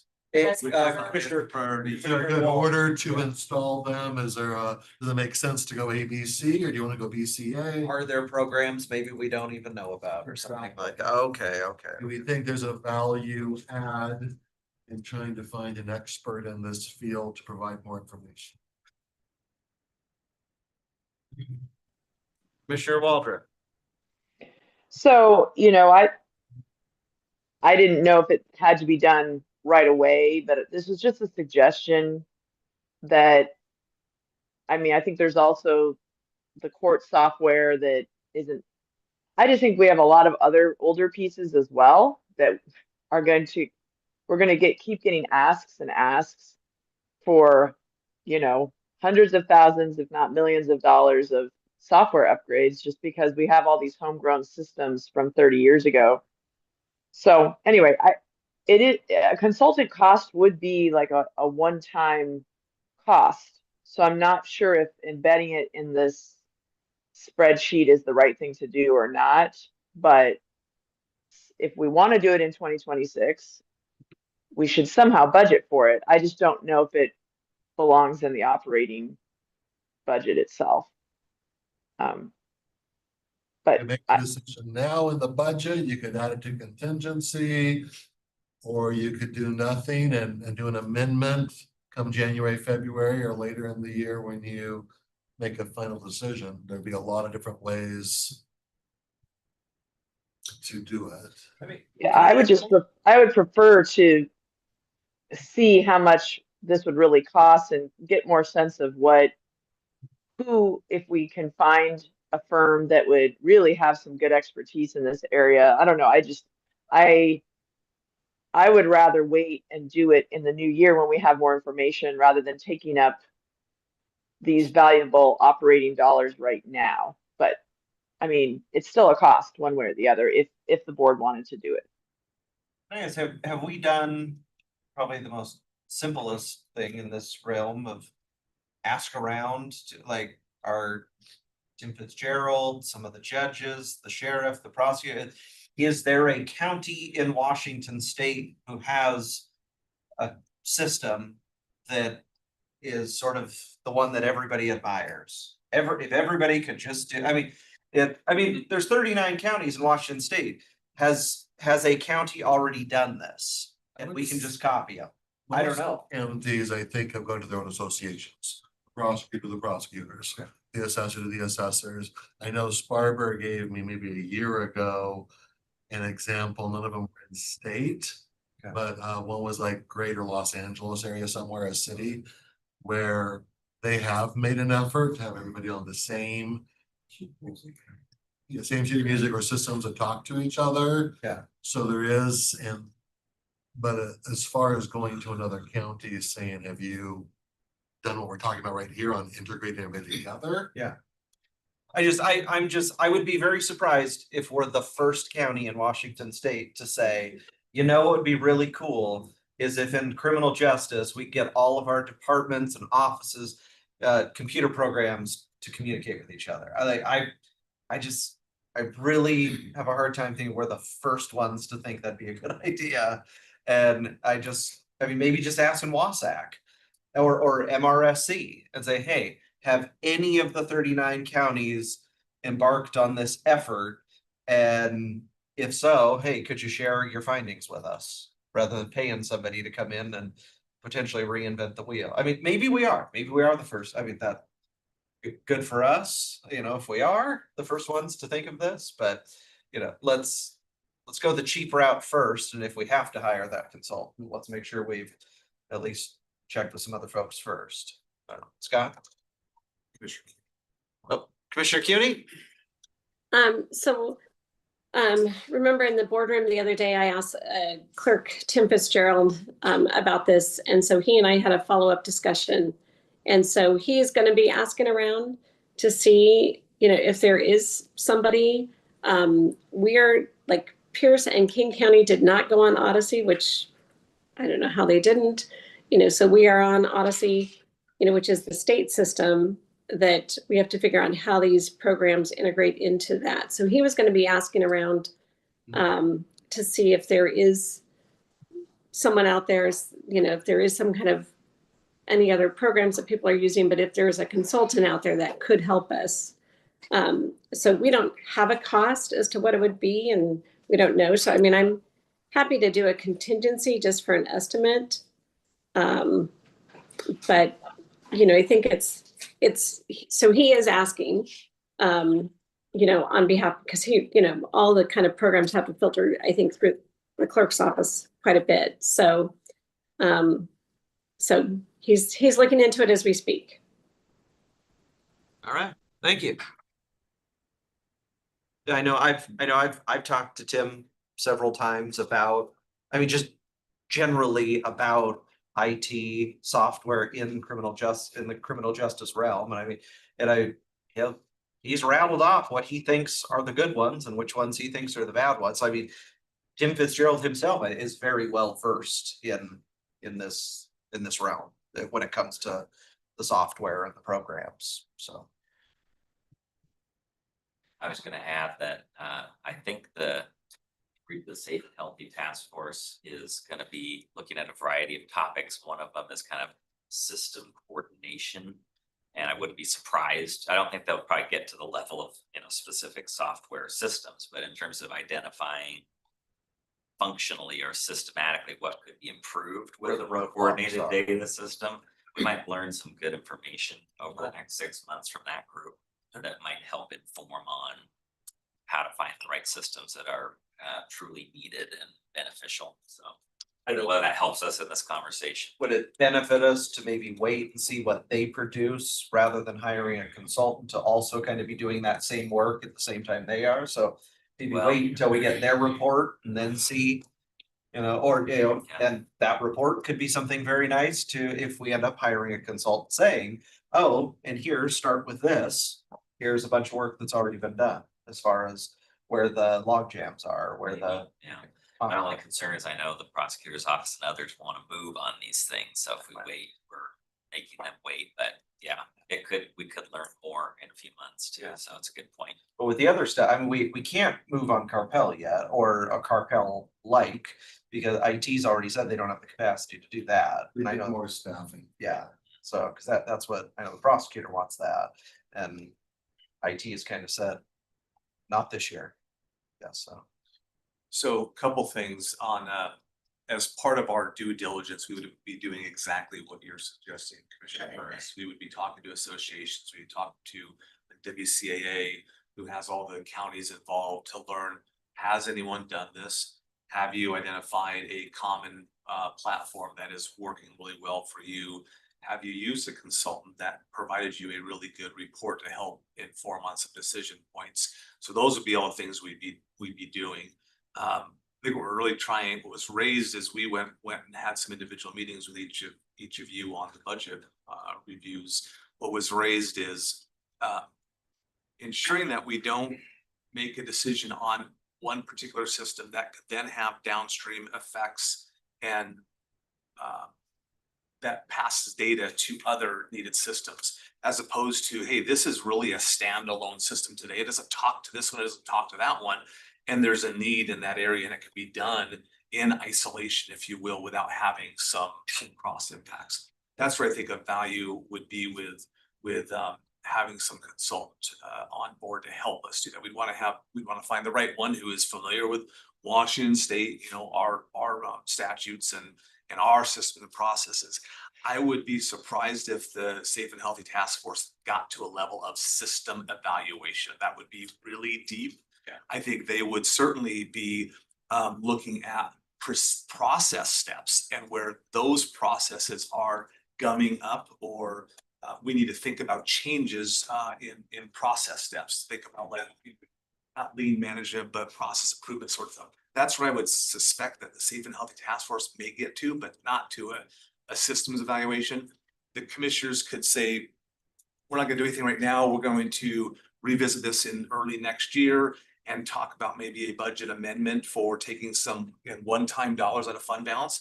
Or you could say, we're going to go ahead and identify $250 out of fund balance for a one-time expense and not utilize it in the existing capacity. So there's a couple of routes you can do. Mr. French? I certainly appreciate what your suggestion is in terms of, trying to find somebody else that has already gone down a pathway. The only thing that bothers me about trying to follow others is just last week, we had a presentation where a local jurisdiction is going to go to an RMS system, not because it's the best or because it's going to be a good partner with the rest of us, but because that's all they can afford.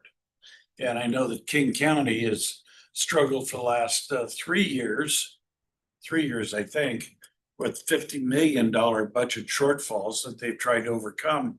And I would not be surprised if they did the same thing local did, go for a system because it's the cheapest, not the best. So having somebody that could tell us, is this the best system or is the cheapest system would be informative so that we don't go down the wrong path because we followed them, would be my only caution, I guess. If you decided you wanted to park $250,000 towards this, doesn't mean you're going to spend it, doesn't mean the course has already been chosen. It means you're saying, hey, your team here, we'd like you to go out and study this. We'd like you to go out and do some RFPs. We'd like you to go out and do some investigation to see what could be done and what would be the product that you would receive after that and what would be the cost of it. That would be then a point where you say, yeah, sounds like a good venture, or I think it's a little bit too loose and may not give us the outcome we're looking for. So certainly not spending the money today.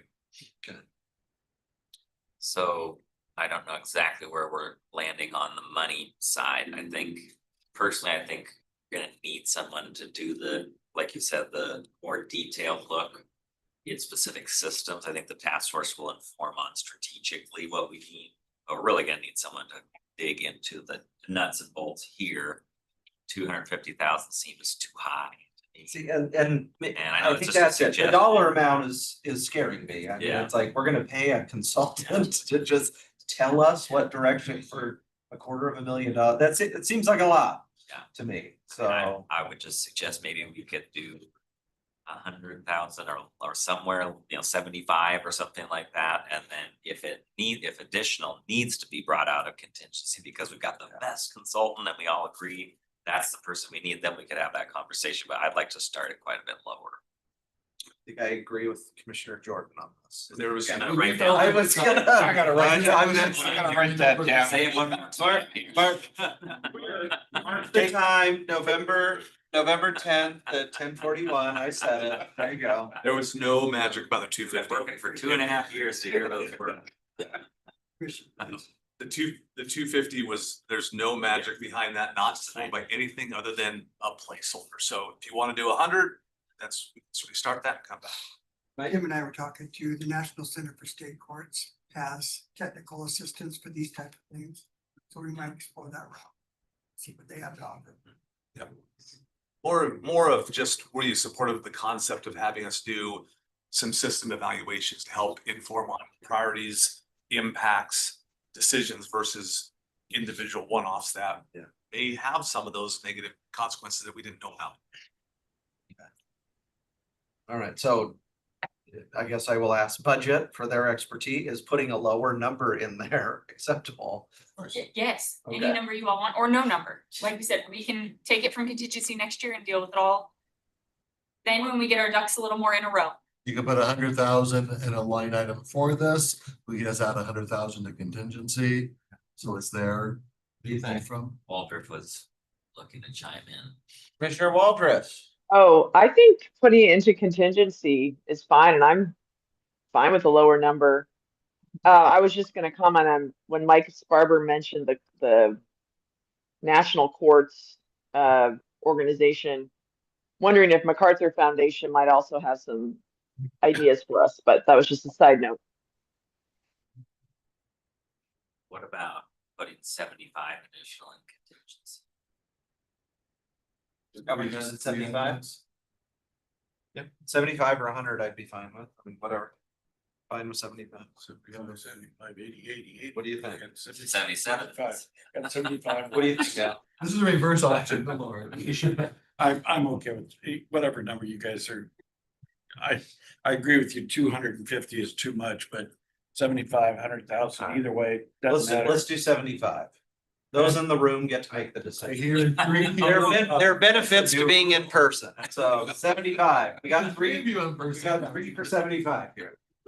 So we'll add 75. We'll put actually into a contingency line, but we'll make a memo to jog all of our memories. Yeah. And then the emergency communication discussion we had at the beginning, I felt like there was consensus around putting that into the contingency line. Did I hear that correctly? Yes. You're one yes? How was it yes earlier? Wait, I'm sorry, was this emergency, was this DEM? No, this is Shrek It's our emergency, our 110. Yes, at the yes. very beginning where Tariff. the user fees have come in less than originally anticipated. That's right. But with all the movement around Shrek, the thought was to maybe just putting this into contingency. And then you'll have it if needed, and if it's not needed, you can use it another time. Yes, I agree. It gives a third. So this will bring our contingency from To just 500 over a K to million. just, okay, wow. Yep. Okay. You have 1,045,000. So we're confident it's gonna stay at that level moving forward, or? Which. I mean, we're putting it to contingency, but I we're not think gonna it wanna will be- spend it, I are we? think contingency is gonna be a I little mean, more active this year. In the past, where we've had a lot of budgeted positions that were vacant. Okay. It provided a lot of padding. Yeah. Where if you go, so you're gonna feel it more this year. If you have an individual employee who gets married and they go, their benefit doubles. You have Tessa, family of 2, me, a family of 6. Well, we both pay our 10% co-shares, co-pay, whatever it is said there. We know what you meant. The county's gonna pay more for me than Tessa, because I have 4 kids. Yeah. And so as staff changes impact, there's gonna be less room in individual budgets to absorb changes to go upward. So can I ask the 470 that we think, the user fee? Yeah, I mean, is that a trend line bringing it down, or is this a 1-year anomaly that it dropped? 2 lines don't make a trend, and we only have 2 points right now. Okay. We need to have another year to say whether it's a trend line or not. Okay, so we move it into contingency, but we kind of fence it off in case it needed to go. You know, put in the memo. Back to Other track. contingency, we're Okay. thinking of up to 75,000 for IT consultant, Yeah. 470 for Shrek Okay. clearances. And then Okay. the other 500 right now is more around, Actual Well, we- contingency for Yeah, sure. anything else. but if any of them are not used, they could float between as needed over the course of the year. Or any other matter the board wants to bring it out. Okay. Commissioner Cuny?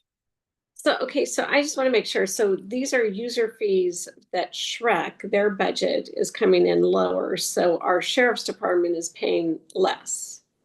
Correct. Correct, yep. And, The, and have these user fees typically sit in the budget of the sheriff's department? No, No, we've got a separate line for emergency communications in the general fund. Okay, Because it hasn't been embedded, it's been separated out specifically to give visibility into it. okay. That's what, I just want to make sure that wasn't in the sheriff's budget. So perfect, thank you.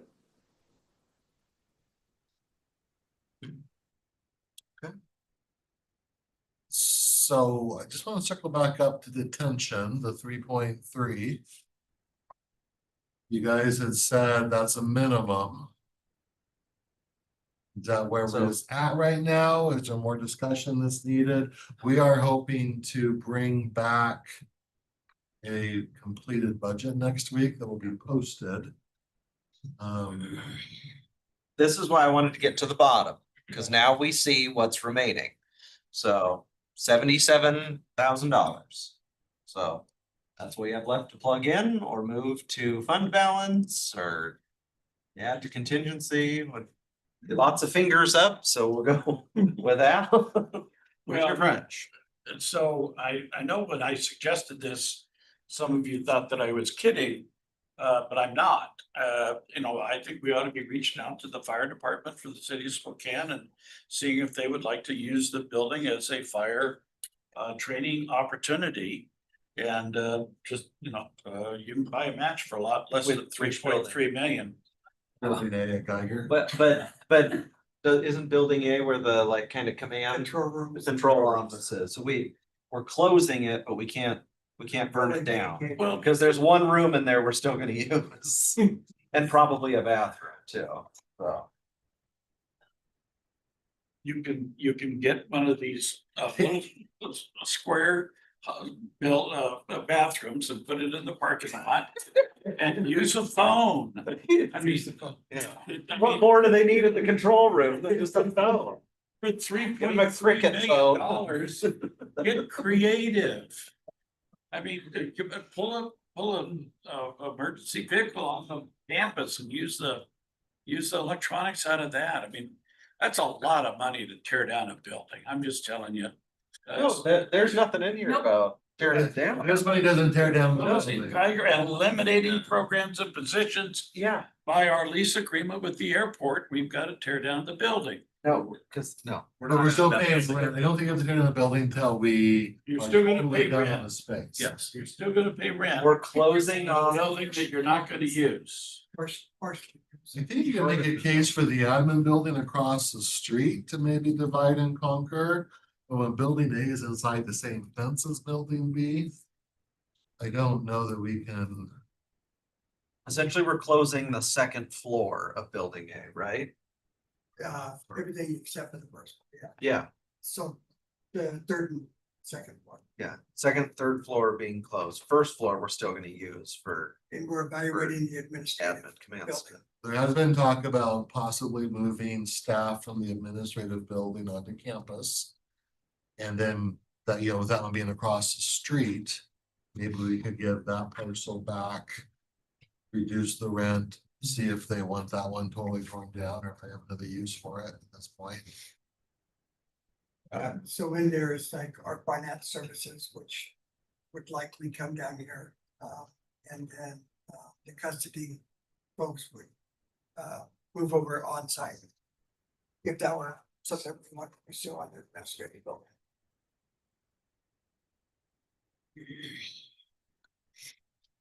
A lot of money to pay for a program that we're doing. Yeah. There's gotta be a cheaper way to do it. Than spending $3.4 million.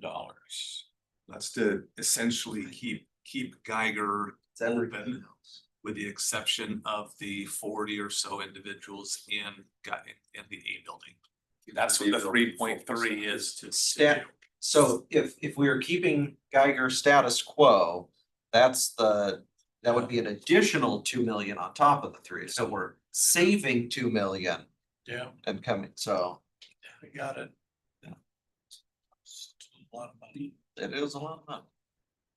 People quit breaking the law, we'd save a ton of money. That's true. Can't argue with that. Commissioner Jordan, you wanted to revisit the program side and the work group down. Well, I'm still trying to understand the revenue question in detail. Sounds like the revenue from the EHM folks kind of ultimately comes through settle and adjust. So that's a little bit of a math equation to figure out what the bottom line is. So I think I'm still asking questions about that to get a number. But that doesn't impact what I'm saying, that doesn't impact. Well, what I, at this point, given that the EHM, it's really 2 case managers who do a lot of other good things that are, and I think ultimately make the community safer. So I would suggest we keep that program for now. And then one possible solution is to put some of the parks investments under REIT, that frees up some general fund. And I would like to add the teacher back in. Because that's, again, these are programs that help people change their ways. So to the point about people not committing crimes, I think one of the ways we could do that is get them treatment when they're in there.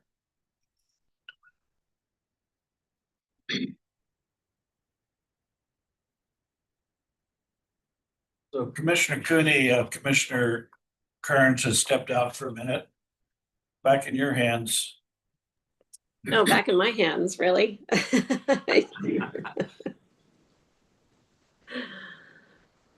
So, I guess I don't have the spreadsheet in front of me, so I don't know where our numbers are. But so Chris, you're trying to talk about, you want to add back the teacher for the programs for the jail? Yeah, I'm making 2 pitches. One is the teacher. That's breaking barriers and some other things. That's one person plus the M&O. And then the EHM program, that's what we've called it in our other PowerPoints. It's really 2 case managers. So 3 people, 1 teacher and 2 case managers is what I am suggesting we keep. That's not in the spreadsheet. I know, it would be nice if we had more break out points on this, cause it's all lumped into the big item. So it's a little, it's a little hard to tell what the total dollar value of that is. Yeah, so I should quit looking for.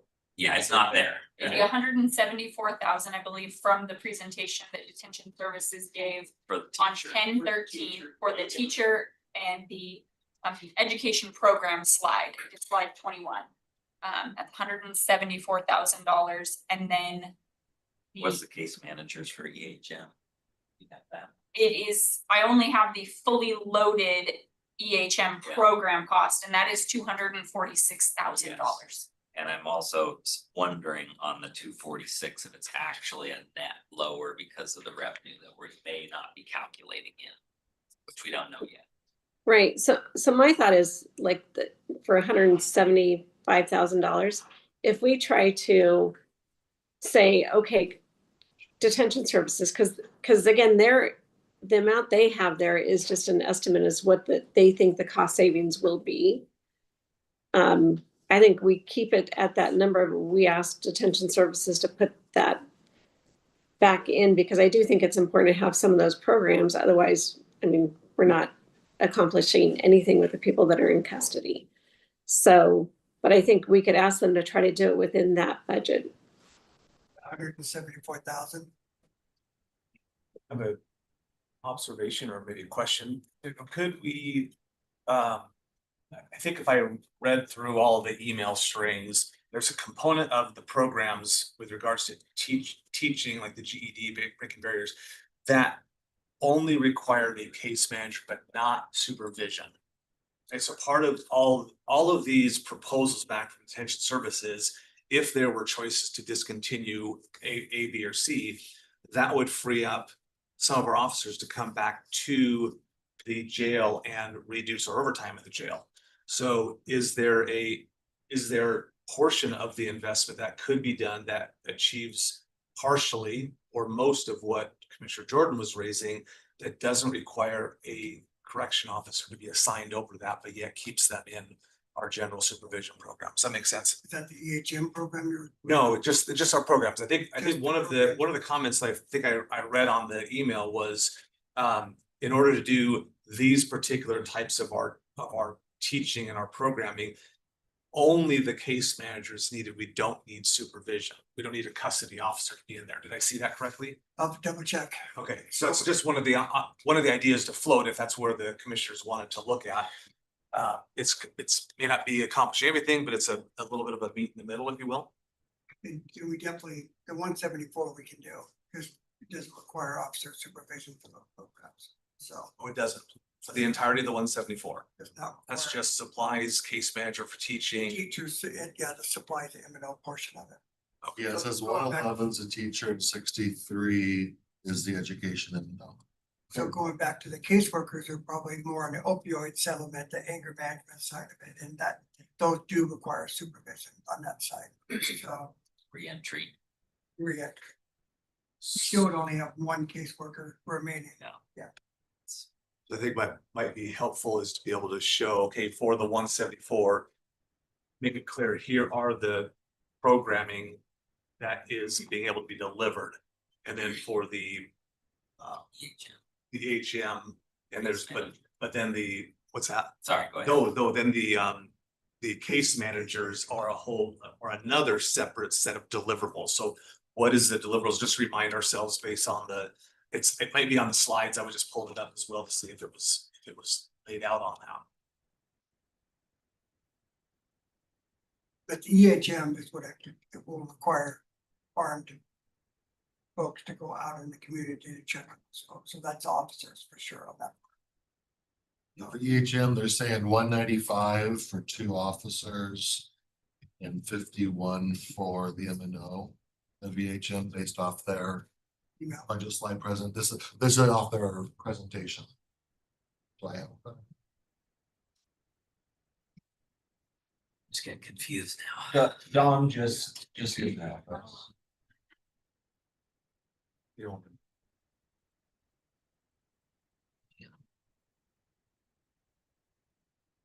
See, we got an email from Don there. Yeah, just a few minutes ago it popped in. Yeah. Doesn't, Jeff, Tessa doesn't look like you guys are on this one. Yeah. That spells it out. pretty good. Says if none of the inmates were in custody, we would lose our daily rate from all the non-county offenders on EHM.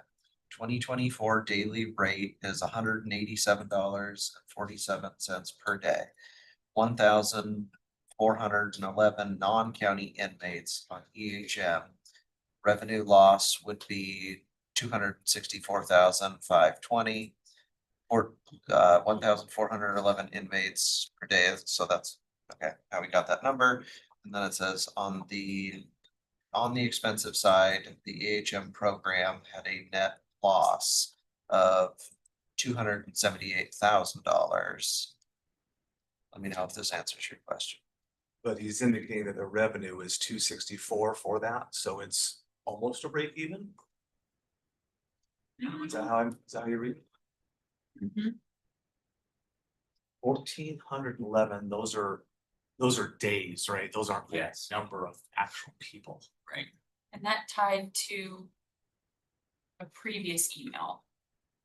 The other jurisdiction EHM participants, I believe. The 14. What we ask him to jump on.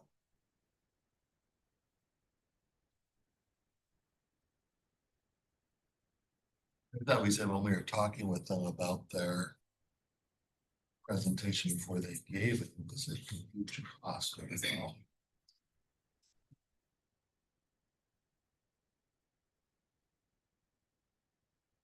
So, no, that 1411, that can't be days. Because if that's days, that means we only have an average of less than 4 people on EHM a day. From other paying jurisdictions. Okay. That's Is from that the all? others. Yep. Okay. There's 148 total, they said all year, so. It just, unless I'm misunderstanding, it seems like we don't actually save much to get rid of this program. I'm gonna have him jump on.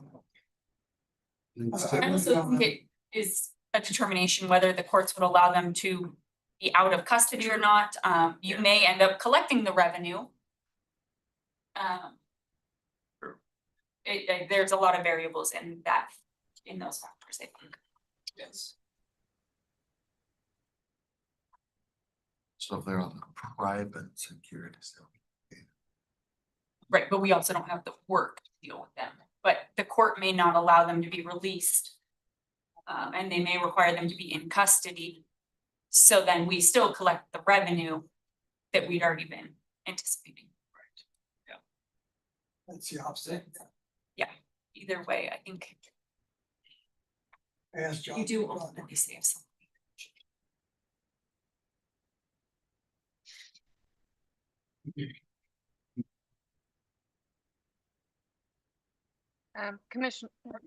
Commissioners, I'm trying to get Bryce to join. He's in multiple meetings right now, so I'm multitasking with him, trying to at least get information. And he did say that the dollar amounts included in his original presentation slides are there dollar amounts needed to add each program back if you elect for it. And the education program and EHM program do not require an officer. So to Scott's point, those two specifically would not require the head count, and those could move back to operations for overtime. The EHM does not require officers, is that what you said? That's what Bryce stated. So Bryce messaged me the EHM program does not require an officer, and the education program does not require an officer to supervise. On their slides here, they say 2 case managers with EHM and 1 teacher with the education. I thought there was an officer in the. You have to be armed. That's what I thought. And that's what the next page of the program's officer is $98,000. That was that kind of third component we discussed a little bit last week with Commissioner Waldron here in the room. The questions on whether that program's officer would be able to go back to custody work or would maintain programs related work. Because here it does say classroom supervision for the education and sub program. Yeah, that's for the, like we spoke about, that's for the opioid part of the programming. It wouldn't be included for that 174. This is the two case manager and the one teacher. So there's a teacher in that 174. This is the one we're talking about. Does not require a staff person. So on electrical monitoring, it does require officers. Because only officers can go out in the field and supervise, and they're armed to go out there and do that. So. Give me those 51. I'm waiting for Don to jump on.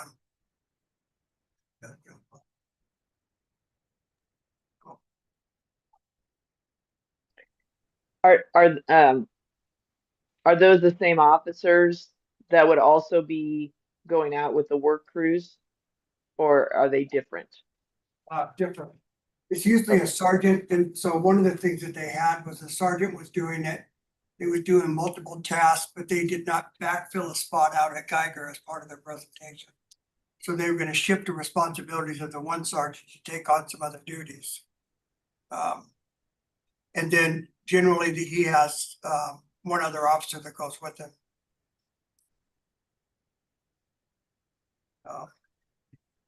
Yeah, just when we were waiting for some more information from Don, I was just gonna flag that we probably need to circle back to the work crew question too. I'm sure Jeff had that on his list. Hey, can you send him the invite? He's on, he's on, Don just came on. he's on. Good morning. See if I can summarize the question. So Don, a couple of questions regarding the program to reducing or eliminating the education program. This is the net $174,000 savings.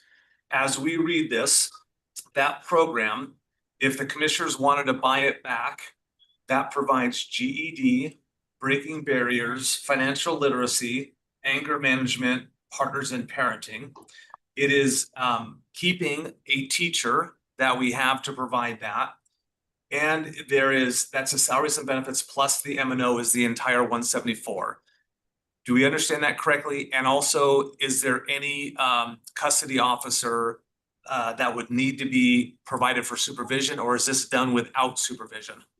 I'm sorry, my radio was blaring in my background. So I think we've got some confusion here. So the teacher herself, she teaches breaking barriers, financial literacy, and anger management. Our two case managers, I don't have the email right in front of me. Our two case managers that we are proposing to eliminate that take care of EHM, they don't teach any of the classes. The third case managers that we're not proposing any changes whatsoever, she takes care of the other classes. Okay, so for just the education programs that you messaged, the 174 is for one teacher that provides the GED, breaking barriers, and anger management. Or no, I'm sorry, okay. The middle three. Yeah, the middle three, breaking barriers. Okay, and then and there's no supervision that's required for that. Is that accurate? Not for that, because she's our employee. So no. Okay. The supervision piece for the officer that we propose reducing, the programs officer, is for the other classes, such as when we bring Pioneer and other service providers in, that we need the security piece. We need one of our officers, one of our employees to supervise those. Okay, so then on the EHM, I'll come back to that one. On the EHM, that is case managers, not armed COs that are doing EHM? Correct.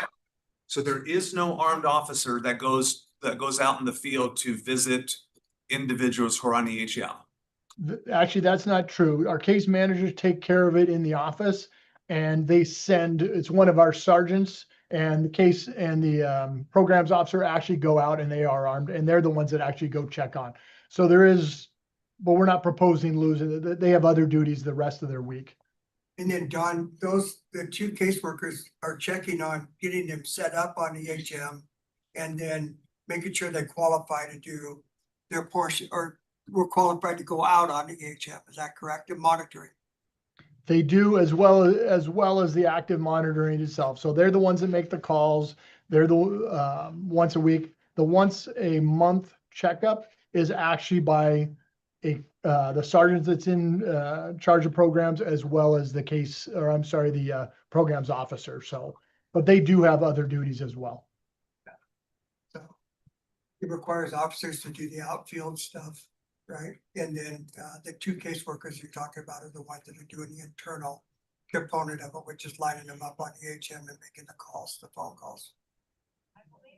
So You can manage the program with one caseworker. Is that what I'm understanding, Don? Well, there will be some reduction. So that's what we're proposing, is do it just with one case manager. So Okay. without EHM, our plan is to do it with one. So what is the cost of only doing it with one, Don? What was it? Well, the programs officer is 98. So the one case that was built in, we never proposed that reduction. I'm trying to find the salary. Somewhere between 60 and 98. That's I'm looking for a salary in my presentation, but I'm thinking somewhere in the 60-80 range.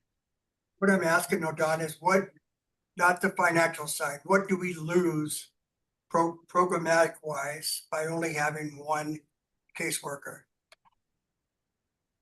Just capacity at classes. So we just have less capacity. Okay. But one of the other reductions that we're reducing the population out there from 220 to 180. So it could be managed with the one. I think it's yet to be seen. Yet to be seen. Our current plan is to try it with one if we don't have EHM. Don, so if the commissioners wanted to maintain breaking barriers, financial literacy, anger management with our employee, that would be a buyback of 174,000, right? Correct. Yeah, that includes the M&O for it. Okay, and on the EHM, some of the evaluation that you had done in the emails would indicate that, if we're reading correctly, the cost savings to eliminate the program would be $246,000. However, the revenue that we know today that is generated from EHM is 39,000 in fees from the individual on EHM, plus for our non-county inmates that we bill on our average daily rate, that would have generated about $264,000 in additional revenue, correct? Sure, and that lost revenue would only be based on, we just don't know if they're going to be in custody or not, if the courts would put them out on Moon or not. Yep. So if we assumed everyone could do a full transfer to Moon, to a third party, or at least on their own recognizance without being on EHM, we would lose $264,000 in revenue, plus the 39,000. So it's close to a net neutral on that perspective, if I'm tracking this correctly. But if they're not in custody, I'm sorry, yeah. But let me ask you this though, because in your previous email, there's about 4,700 EHM days that are county responsibility. What is the impact of that on our financials by losing the EHM program as a whole? Ooh, we're absorbing those costs today. They're not billed out to third-party agencies. So if we're absorbing the cost, is that at $187 a day? Yeah, that's a county expense. Like you said, we're only billing out the non-county contract agencies. So we're billing ourselves 187. Not sure if that's quite. We absorb the cost of the EHM. The EHM program, again, I'm with doing some quick mental math here, seems to be covered by our third-party jurisdictions almost in total, plus the benefit that we have from others. That's just the quick math I'm doing. I think we'd want to talk. If they're not in, yeah, I'm sorry. If they're not in custody, it's almost a wash. So may not yield us the results we were hoping for, or we initially projected. What were some other questions that I missed with Don that were coming up? So. Just a clarification, Don, Mr. Vice Chair. Go ahead. Just so I'm following what you said, the two EHM case managers. I think in the email I was asking what other duties do they have? And you had said that they help with reentry services, manage the SUD Pioneer contract, and teach classes such as anger management and parenting. So was I understanding that correctly, that that's what those two folks also have additional duties, which include those things? The third case manager is doing the classroom, the instruction in the classroom. The one that we're planning on keeping. So is that person, I thought they were working downtown right now. Well, the hope is she actually took a promotion while this has been during the presentation, she's taken a promotion and filled one of the vacant MHP spots. So that third case manager is actually vacant right now. The hope is one of the HM case managers would be able to fill that position when we're able to open it up. But we've been waiting for final decisions on this to open it back up. So the other two on that predominantly do EHM, they also do reentry work? They do, yep, as requested from the Geiger populations. Okay. So if, to summarize those, if the commissioners wanted to keep the education program that our in-house employee does, that would be another $174,000. And if the EHM program in fact is a net cost neutral impact, we would need to find another $246,000. Capture those numbers right? Mhm. Those would be on top of the 3390. Do we want to scroll back up and start pulling from places? I'm confused. Do you We're want short, something we're short to- money. penciled in? What the- Would you like to see those two ads penciled in to line 39? We also have to circle back up. We didn't make a decision on public defense for positions, which is 480,000. Just to keep it in that. Don, while they're doing that, with the reassignment that you have identified for the sergeant and the caseworker, would they still be available to monitor the EHM? Or would they not be available to do that? Well, no, they'll still be available to do that. It's not a full-time job for the sergeant or the other officer. Okay, thank you, Don.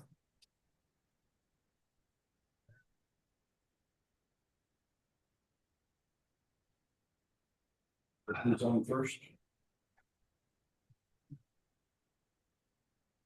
You explain it, plugged in. Plugged in the 3.39 base investment we considered, plus 174,000 quoted for the teacher and teacher supported programs, plus $246,000 for the EHM program. Question, why would that be an expense if we've just kind of, we're just identifying that it's essentially covered by revenue? Because we had taken it out as an expense saving, like an expense savings. And now we're identifying it's not a realized expense savings. So in order to keep it, it's going to cost, it's gonna add the 240, we have to add the 246 back. If we truly reduced it properly, we likely would have reduced Reduced your the revenue revenue too. estimate, We left giving the you revenue in. less capacity. So we're already acting like we have the revenue. Well, I don't know that the mechanics behind the scenes when all these estimates were done took that revenue out. I don't think it did when we did the EHM program. I think we're kind of identifying that today. You have got it back either way. The question would be, you add revenue back, I see. so or not. Yeah. But if we cut it, we'd have to cut revenue. If we took the revenue out, yes, originally, which I don't know that we can precisely say that we did. And we could have added both the revenue and the expense back to be net neutral, but I don't think we took the revenue out. I think we just estimated the expense reduction there. So a lot of moving pieces here. But, you know, to not fund it essentially means that we may see reduced revenue. Yeah. Yeah.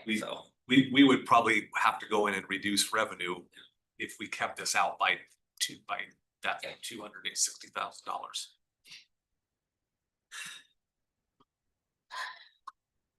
Where helping with some of the park stuff might be a good idea.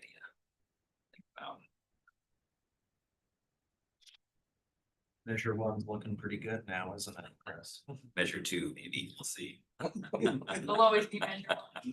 Forever.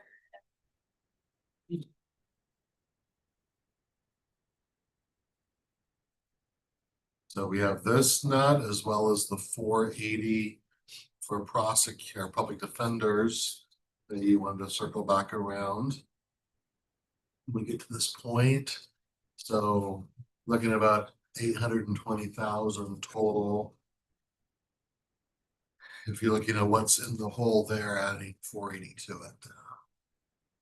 So we just need direction from the board on what your will is. If you were to do everything, revenue options would be REIT to parks or general fund, or not do some of the stuff that's in the green column.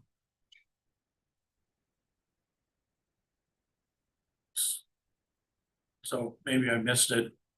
In the yellow column for detention, 3390 bumps up to 3810. If you add back the electronic home monitoring. Okay, and all the right, education. all right, I got it. All right, I got it. Can I ask a question? Yeah, of course. So, and we haven't even talked about work crew right now, right? So this still assumes entirely eliminating work crew. Wow. I think our risk on the work crew, as I recall, if it's a risk or not. We have community organizations who pay a reduced rate for that, like Blooms Days and maybe the Poop Fest, things like that. If we were to try to get more revenue in there to recover at more of a recoverable rate, they're going to have a choice to go to DOCs as to what we believe is a cheaper rate. So we would likely not be able to raise those rates. And then the rest of the work crew is costs.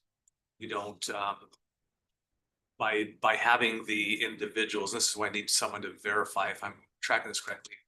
They have the individuals who can go on work crew. Those individuals are in there. They get, some of them are other jurisdictional third party that we get reimbursed for we charge them for being in there. But the vast majority of the work crew, absent those third party organizations, 87% of our detention services costs are borne by the county. So the vast majority of the work program costs are borne by the county. I don't think we get around that.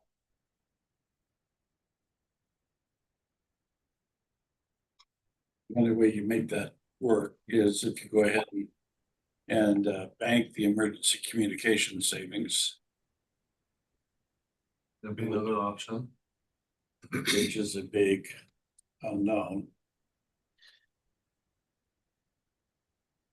Do we have that in contingency?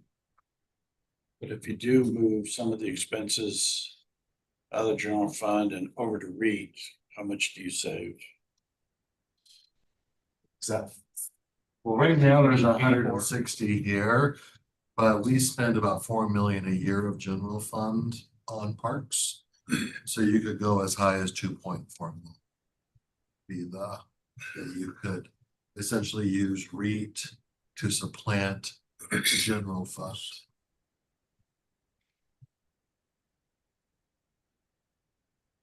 on the chart right here, we've done 160,000 of buyback.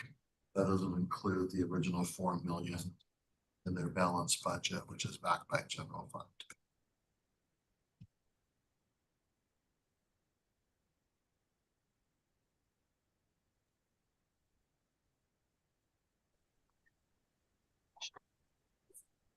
Commissioner Waldriff. I just wanted to confirm what I heard. So the Department of Corrections, you're saying also provides a reduced rate work crew to our community? $50 a day. Yes. And they have the capacity to take on all these different events and things that, do they basically go out on the same work opportunities? That's. So we So understand. so right now, they're kind of do the work that's available to them. Right now, we're doing Hoop Fest and we're doing these events. It doesn't mean to say that they probably wouldn't pick up the contracts if they could.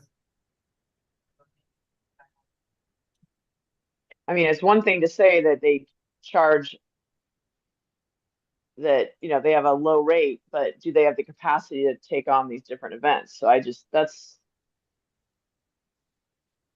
a question, but. I don't know, that's a legit question. Dawn, do we know, do we have a sense of what DOCC capacity or DOC capacity is? Are they able to take on more? Are they maxed out as it is today?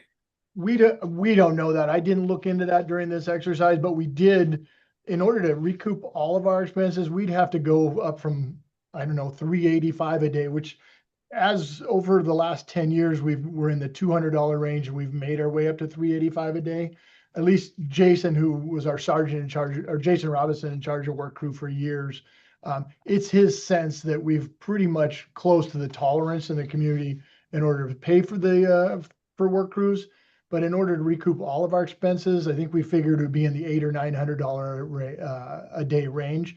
And one of our challenges, I know we've mentioned this before, that we were able to field work crews of 10 to 12.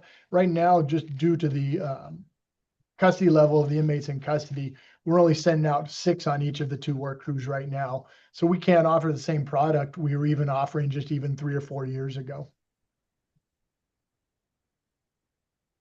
I don't know if that's exactly the answer. The DOC portion of it, we did not do the research on that to see if they have the capacity or not.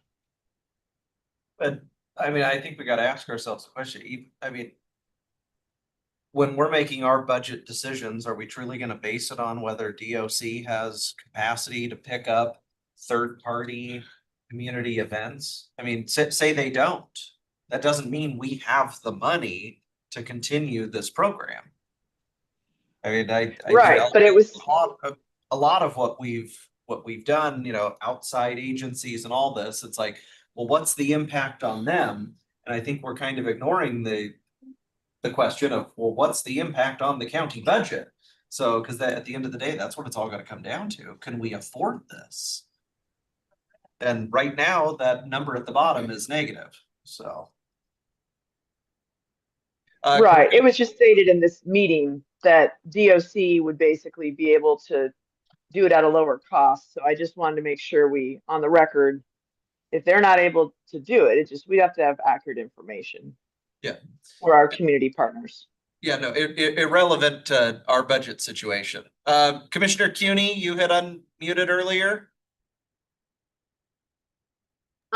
Yes, so my comment was going to be on the parks. I think as we're trying to figure out right now what to do, how much do we have up above in parks that could come out of REIT?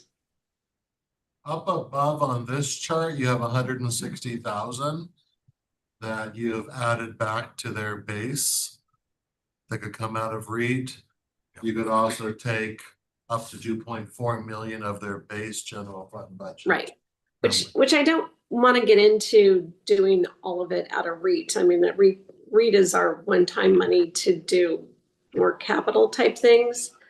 I think I'm willing to look at 150,000. I know that they've got these numbers here, but again, I keep going back to budgets or estimates, and they're trying to estimate what it is for us, and we've got to estimate back that, I mean, I think I'd be willing to do $150,000 out of REIT for operating. Just knowing that we don't have the ballpark, lease agreement figured out yet, that will change in the future and provide additional funding. So I'm willing at this time to reduce 150, and that's all the parks would get. And so they would need to figure out in their operations 10,000 less, which reduces this and lets some of those other amounts go for the detention services.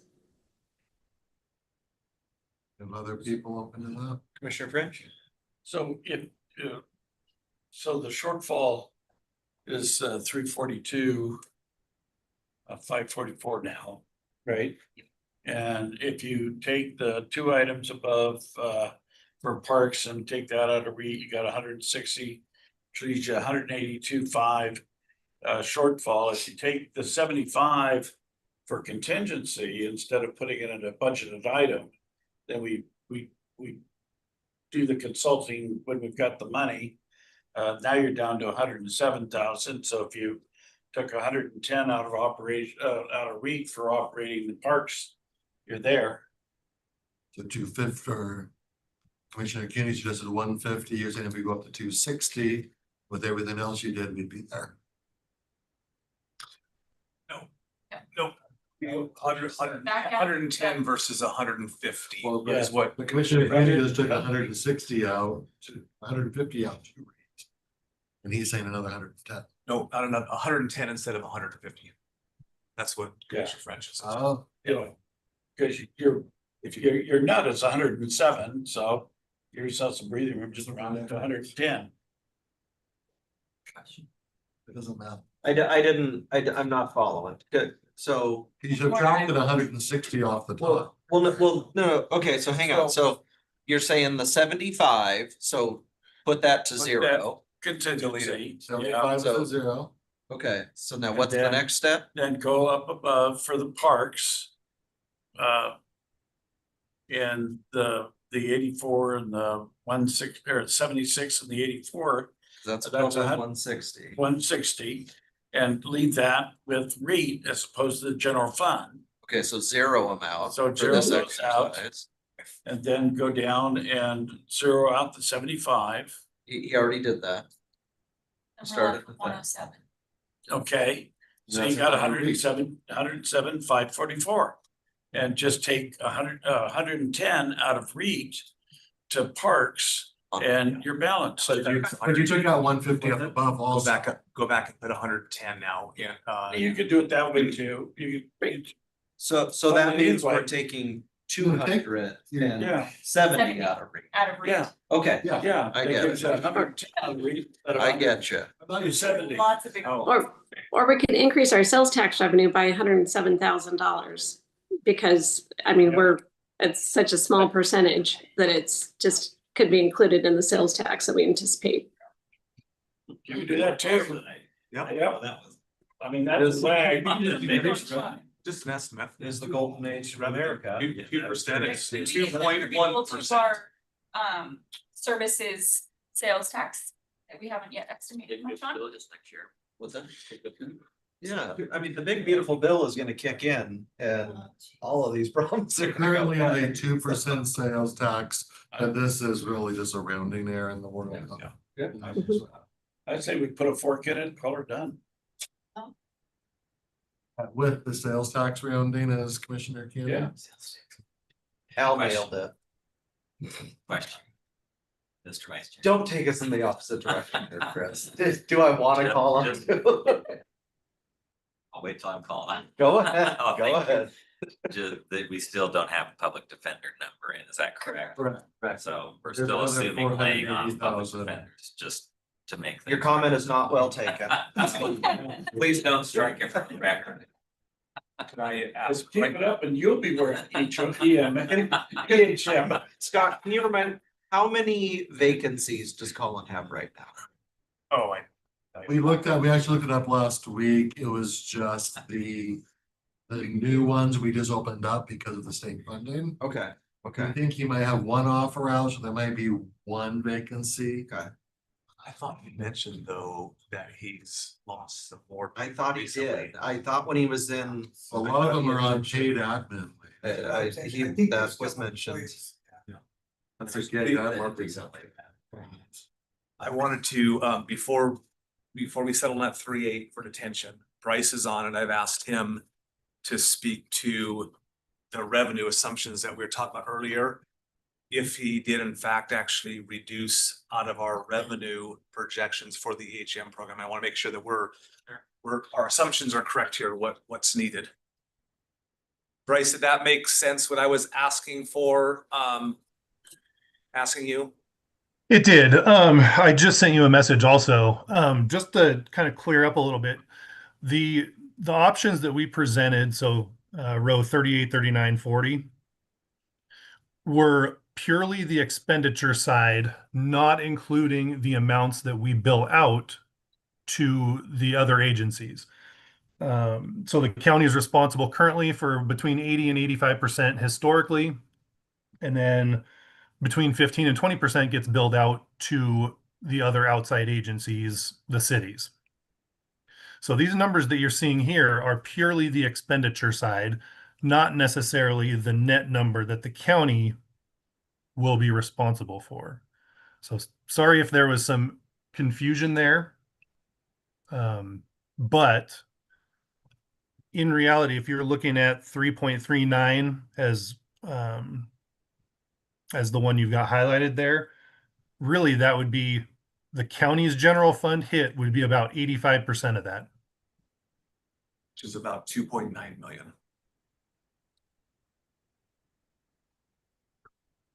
So the 3.3 was the gross number would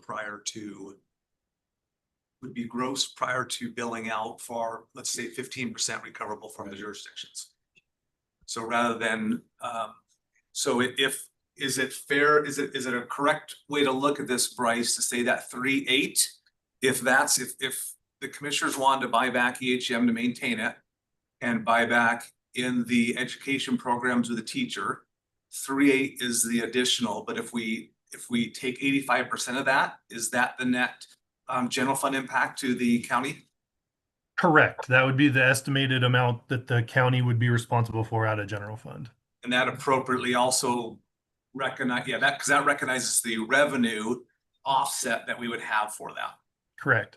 And all of these days, since they're built differently, all of these days are just go into our overall average daily rate for the detention services as a whole.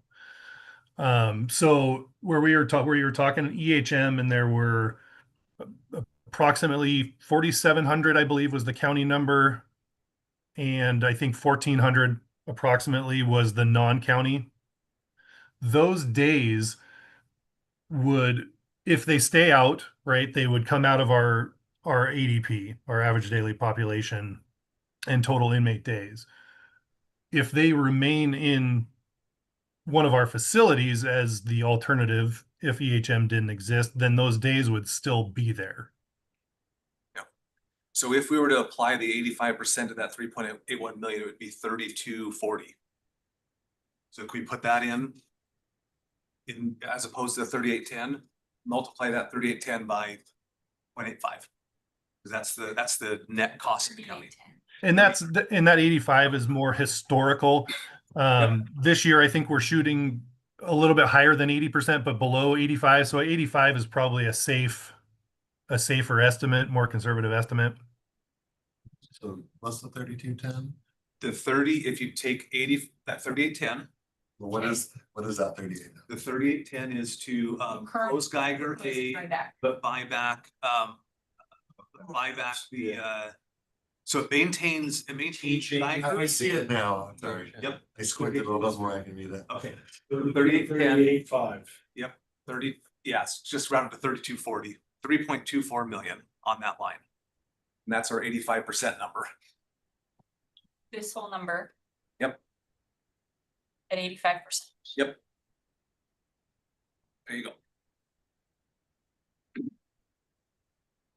So now you have 464, but if you want to add back the parks, So out of explain general to me fund. how that worked again. our costs that the county bears net. Voodoo. Yeah. There's one in right now. I'm like, oh, Economics, just bear with We us. need to set the maximum expenditure authority for detention services next year. Right now, you're setting it at 85% of 100% of the expenditure authority. You're talking revenue back We need, versus. we need to then, for the commissioners, we need to then, I agree with you. So that 38 needs to stay, but then we need to add, 15%. do we? Do we add 15% revenue? Isn't that accounted for in their That has first to submission? stay at That's what I- 38. That's what I wanted Bryce to be able to speak to, because I think he's closest to this. Yeah. And understands the net implications for our county. So yeah, so that 339 or the 38 with the positions, that is our expenditure side only. So we would need to be able to have budget on the expenditure side to fund the program. And then on our revenue side, there would be some adjustments from what was submitted. Because in I'm trying to remember back now, in Workday, we ran it at that same 80 to 85% on the revenue side. So again, you're looking at the difference in 70, I don't remember what that 339 gets us back to as far as our total budget. I would have to go back and pull that number up. But that gets us to our total, like Tessa was saying, the total allowable expenditure side, the 339. That gets us to what we would need to spend to actually run everything. On the revenue side, we would have that 85% factor in there. But your revenue for 26 is projected at 2.5 million more than 25. So you've already accounted for additional revenue. And it's all that function of how our settle and adjust works, right? So we have our total expenditures less our miscellaneous revenue that we collect from, for example, marshals, DOC, work crew, EHM. All of those programs are considered miscellaneous revenue. And then what's left over is our net expense. And that net expense is what gets allocated out to the county and our other advisory agencies based on their usages. So you're saying, Tessa, that in our revenue budget right now, the detention services has 2.5 million increase in revenue in 26 year over year. Oh, sorry.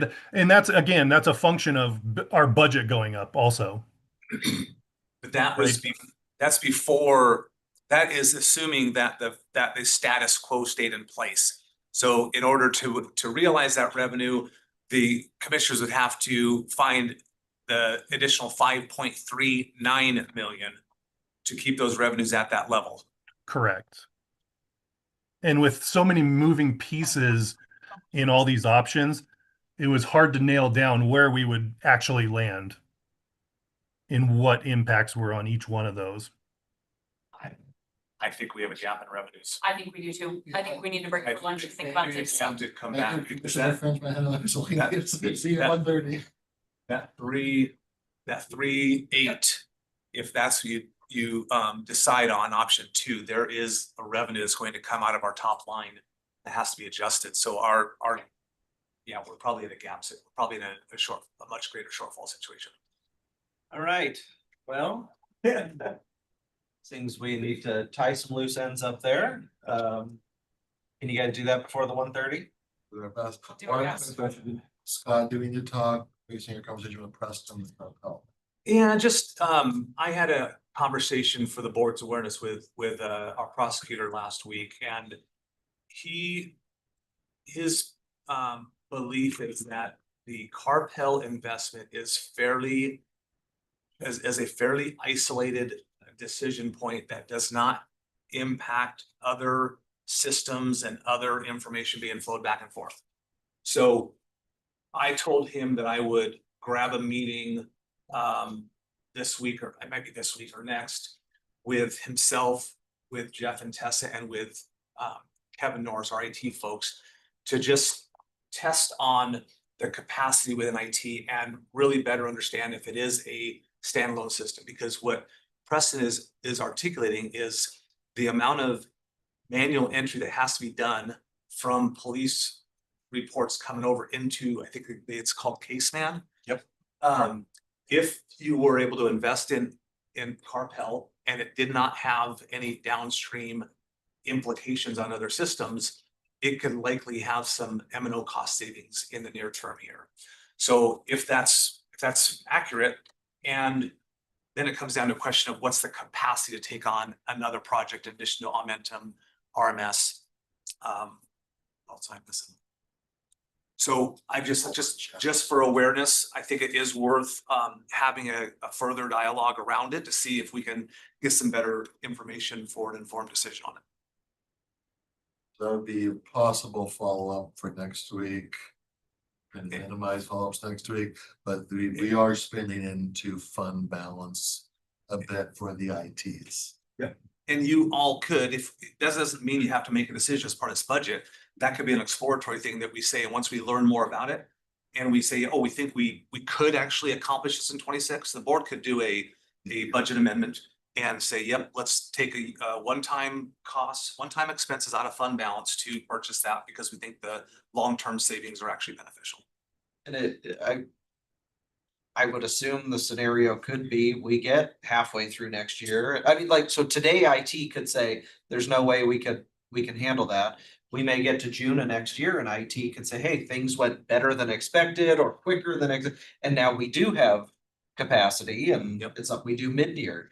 And the other piece of this is the prosecutor is trending to be spending under their budget.